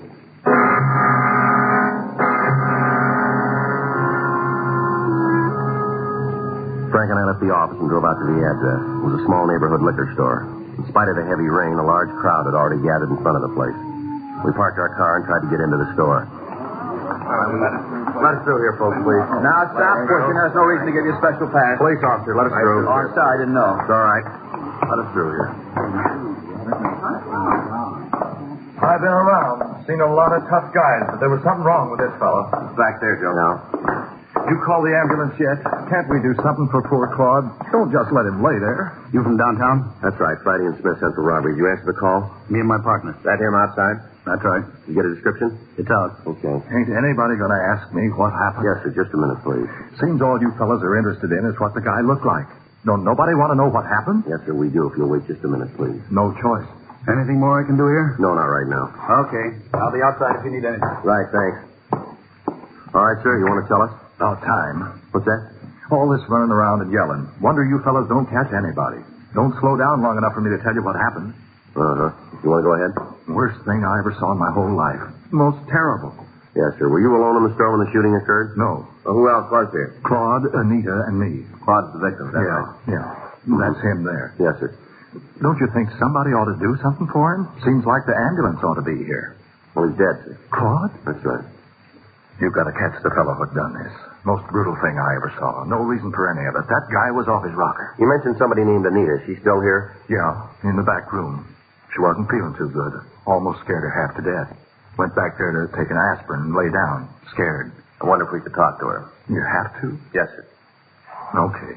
I'll go get her. You just wait here. Anita? Anita? It's me, Hanley. Can you come out? Police. They want to talk to you. We don't like to bother you, lady. We'll try to be as brief as possible. It's all right. Would you give us your name? This is Miss Anita Blaine. I'm Hanley Dawson. I don't think you told us your names. Miss Frank Smith. My name's Friday. Hello. How you doing? Is there anything we can get for you, Miss Blaine? No, I'm all right now. All right. Would you tell us what happened? We was back of the counter playing a game of cribbage. You and the victim? Yeah, me and Claude. His full name's Claude Langford. We was there playing the game. Were you in the store at the time? No, I came in later. I'm trying to tell you in the right order. Can't do it if you're going to keep interrupting. All right, you can run ahead. Oh, we were having a good game. Claude was ahead, already made the first turn. Oh, my crib and I really had a good hand. Might have caught him. Yes, sir. We were just about to play the hand when the door opened. Kind of surprising. Why is that? Didn't figure anybody'd be out on a night like this. I see. It was this young kid. All right, go ahead. Come in and ask me where we kept the canned nuts. You know, cashews and almonds? Yes, sir. Pointed it out for him. He went over to have a look. Mm-hmm. Claude and me started back to the game, but the kid found what he wanted, and he come up to the counter. All right. I got up to wait on him. Handed me a $5 bill for 2 cans of peanuts. Yeah. Opened the register to get change. That's when he pulled the gun. Now, where'd he have the gun? In his overcoat pocket. It was funny, though. And not funny, ha-ha, but funny. Odd. You know? How do you mean that? Well, you know how most raincoats have a little slit in the pocket so you can reach into your pants pockets without unbuttoning your raincoat? Yeah, I know what you mean. Well, the kid unbuttoned his coat and reached right through the slit with the gun. Kind of like this. See? See? Yeah. Mm-hmm. Now, what did he say when he showed you the gun? Like this. This is a stick-up. Keep your mouth shut and you might not get hurt. Might. That's what he said. Mm-hmm. What happened then? Told both Claude and me to come out from behind the counter. Said for us to lay down on the floor. Yeah. We did like he said, you know. There was just something about that kid, so you had to go his way. Mm-hmm. He made us lay down right there, where Claude is now, on our stomachs. Yeah, what happened then? Went over and took the money out of the cash register. Then he really got sore. I thought he was going to explode. Why, do you know? Wasn't much for him to take, only about $20, $25. Guess he expected more. I see. He come over to where me and Claude were on the floor. Told us to take the money out of our pocket. Stood there with a gun pointed right at us. He was mad. Mm-hmm. He did what he said. You just bet we did. I only had about $6 on me. Gave it right to him, though. Yeah. That's when Anita here come into the store.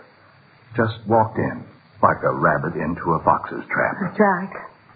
I didn't have any idea what was going on. Couldn't you see through the door? I guess I should have, but it was raining so hard I didn't take the time. Glass was kind of steamed up, too. Made it tough to look in. I see. Well, what happened when the hold-up man saw you? He told me to keep my mouth shut, not to make a sound, and get down on the floor. Just like us. Mm-hmm. He grabbed my purse and took the wallet out, went through it and took the money.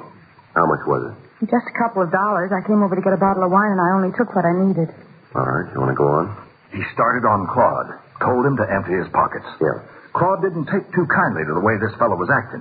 If he'd just come in and taken the money, it might have been different. But Claude don't like to be shoved around. Yeah. He did like the kid told him, though. Emptied his pockets right out. I see, sir. Well, you'd just figure the man was real sore when he saw how much money he was going to get. Yeah. You see, Claude don't work. He's got some kind of pension. All alone in the world, he usually don't have much money.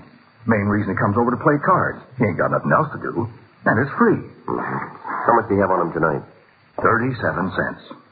Kid saw that. I thought sure he's going to kill us all. He sure acted like it. Then he figured maybe Claude was holding out on him. Told him to turn his pockets inside out. He did like he was told. Yeah. When he did, something fell out of his pocket. A coin hit the floor and rolled around, disappeared under the counter over there. The man with the gun saw it and got real mad. Said Claude tried to get away with something. Said for him to go pick up the coin. Claude told him if he wanted it that bad, he could get it himself. Yeah. Fellow just looked at Claude for a minute, and then put the gun right against his head. Right here, see? Didn't say a word. Just pulled the trigger. He was crazy. No reason for it.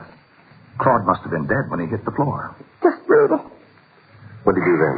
Ran outside. Did you try and follow him? No, sir. Me and Anita were trying to see if there was anything we could do for Claude. Did the man get into a car, do you know? I didn't see. Might have, but I didn't see it. Did you hear a car?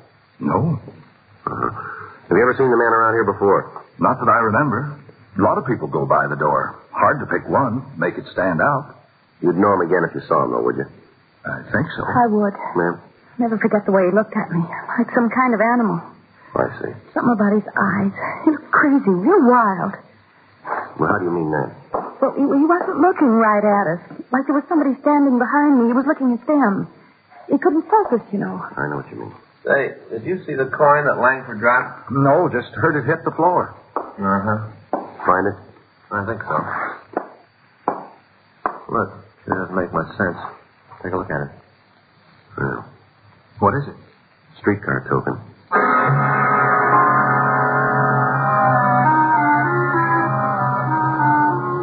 The men from the crime lab arrived and photographed the store. Diagrams were made showing the position of the body, and the premises were checked thoroughly.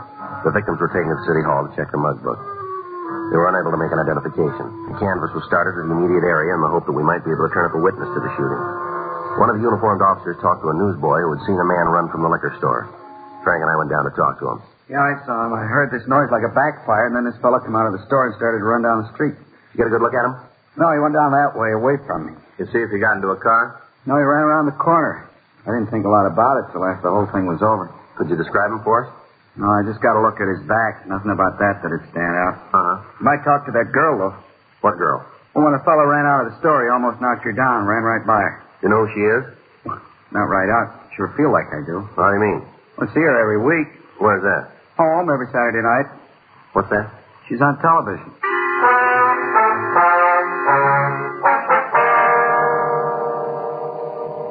From the witness, we got the time of day of the television show. We contacted the network and obtained the information that the girl's name was Betty Martin. They went on to tell us that she was working in a nightclub in Beverly Hills. Frank and I drove out to see her. She was sitting at a table talking to some people, and we asked the waiter to tell her we'd like to see her. Hello, you want to see me? Yes, ma'am. Will you sit down, please? Thank you. Here, I'll get that chair for you. What can I do for you? We're police officers, Miss Martin. This is Frank Smith. My name's Friday. How do you do? Hello.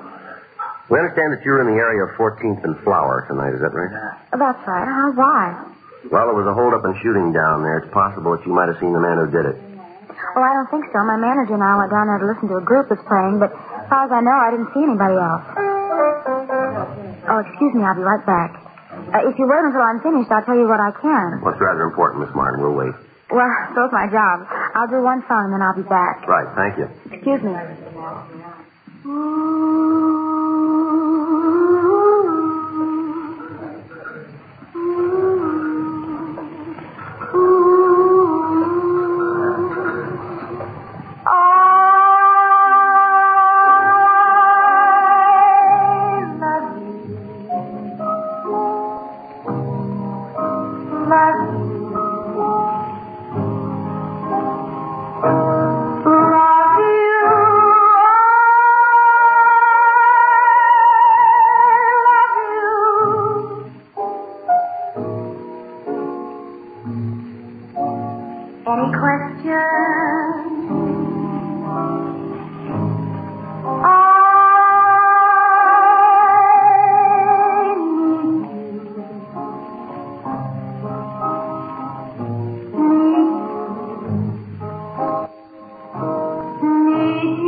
Sure, a pretty song. Oh, thank you very much. It's a new song written by a fellow named Arthur Hamilton. Yes, very nice. Now, what's this about a man I'm supposed to have seen? Well, we told you there was a shooting at 14th and Flower. Uh-huh. Well, one of the people in the neighborhood recognized you, and he tells us that the suspect ran right by you. Is that right? Gee, I don't remember. Just a minute. Oh, now I remember. Yeah, he ran out of the store, almost knocked me down, didn't even stop to say anything. Did you get a good look at him? Well, he ran into me. Can you tell us anything about him? Well, I'm afraid not. I didn't pay any attention. It's something that happens and you don't think about it, you know. Mm-hmm. Yes, ma'am. Would you know the man if you saw him again? I don't think so. The whole thing happened so fast. Mm-hmm. There's nothing about him that you remember. No, unless it was his eyes. Ma'am? Well, his eyes, like he was looking right through you.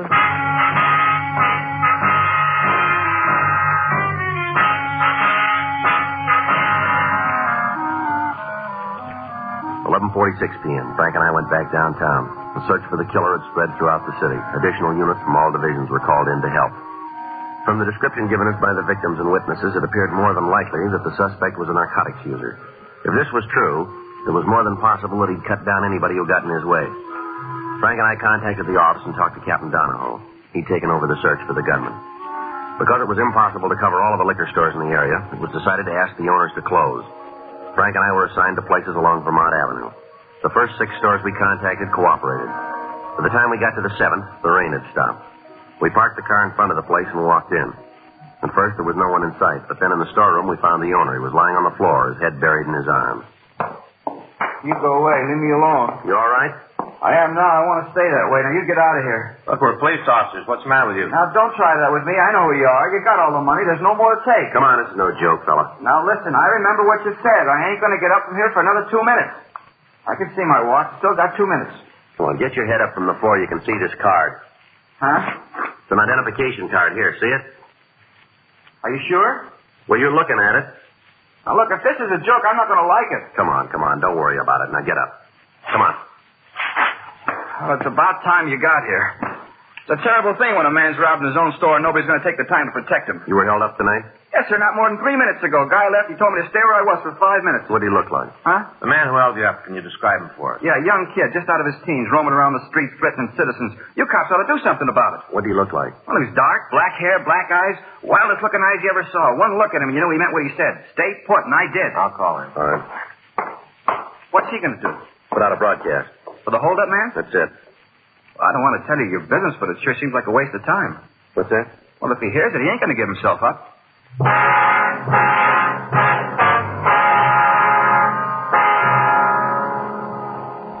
The broadcast was put out to all units. From the description given by the victim, we were sure it was the suspect. All of the cars on the perimeter of the search area were drawn in, and the entire vicinity was surrounded. It took a little over 20 minutes to get the cars into position. Frank talked with Captain Donahoe at the corner of Vermont Avenue and Beverly Boulevard. After the meeting, he came back to the car. Well, that does it. Yeah? Area's secure. Were they trying to nail him down? No. We figured to keep the area surrounded, wait till morning, and then move in. You think he's still here? We'll know in 3 hours.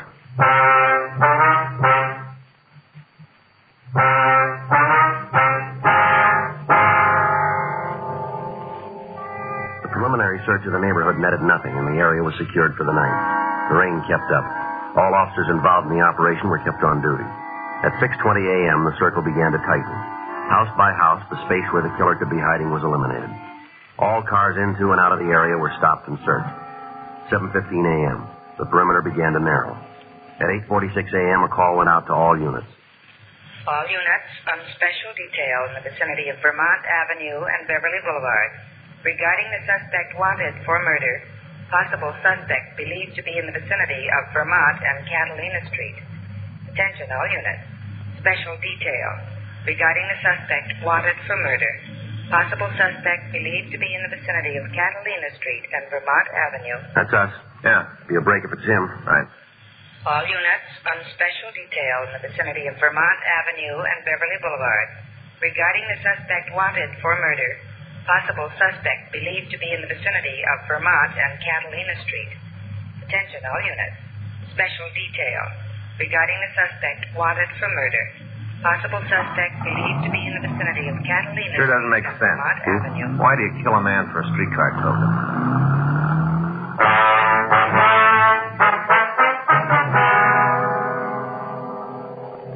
According to the report received by the complaint board, a woman in the vicinity had seen someone run through her backyard. When she shouted at the person, he continued running and disappeared into the alley. All cars in the area converged, and a complete search was started. As time went on, the possible hiding places narrowed, and finally the suspect was left with less than a block in which to conceal himself. Frank and I joined the officers on foot. After 20 minutes, we found ourselves in the backyard of one of the houses on the street. Looks like a chicken house back there. Better check it, huh? Yeah. All right. You got it covered? Yeah. Joe. Sure. All right, come on out. Keep your hands where we can see him. Don't shoot now. Please don't shoot. I get up. Stand still. Right where you are. I'm doing like you say. Don't shoot. All right, get up against that wall. Come on. Put your hands up there. On the wall. 38 revolver. I'd have given it to you. I don't want any trouble. Always works out that way, doesn't it? What do you mean? You guys are big as long as you're holding the gun. As soon as somebody else has got it, you fall apart, don't you? I don't want no lectures, cop. Just take me in. That's all you got to do. Take me in and make a bookie. We'll do that. We'll end up on a limb anyway. You got nothing to hold me on. Is that so? Yeah, I've been around cops a long time. I learned it the hard way. Don't tell them nothing. That's the way to make it. Don't tell them nothing. Well, you missed one of the big points. Huh? This gun you were carrying. Yeah? Maybe that'll tell us.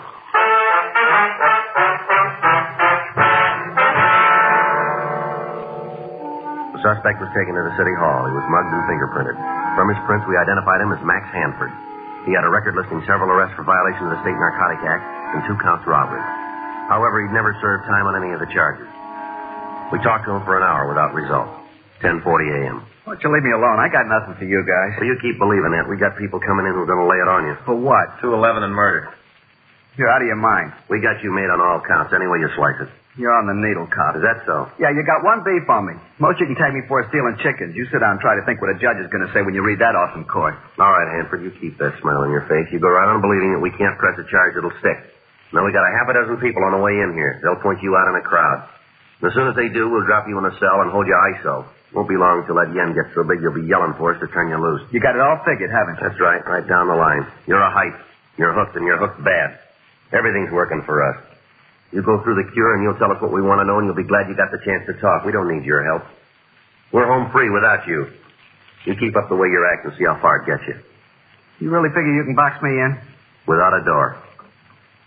When'd you call the people? What's that? To point me out. A little while ago. Well, can you get them before they leave home? Why? No reason for them to make a trip. I'll give it to you. You want a stenographer? Might as well. I got nothing to lose. I'll give you the story. I'll get it. Go ahead. Lousy deal. Is that right? Yeah, I didn't want to kill that fella, you know.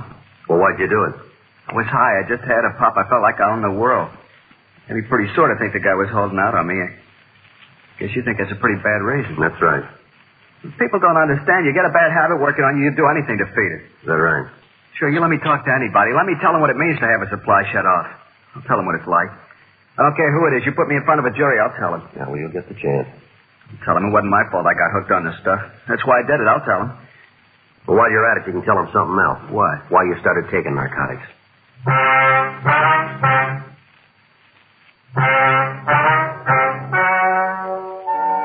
The story you have just heard is true.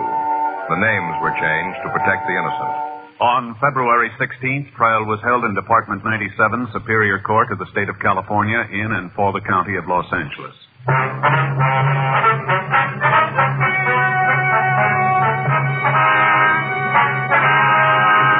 Max Gifford Hanford was tried and convicted of murder in the first degree and received sentence as prescribed by law. Because the jury failed to return a recommendation for clemency, he received the maximum sentence and was put to death in the lethal gas chamber at the State Penitentiary, San Quentin, California.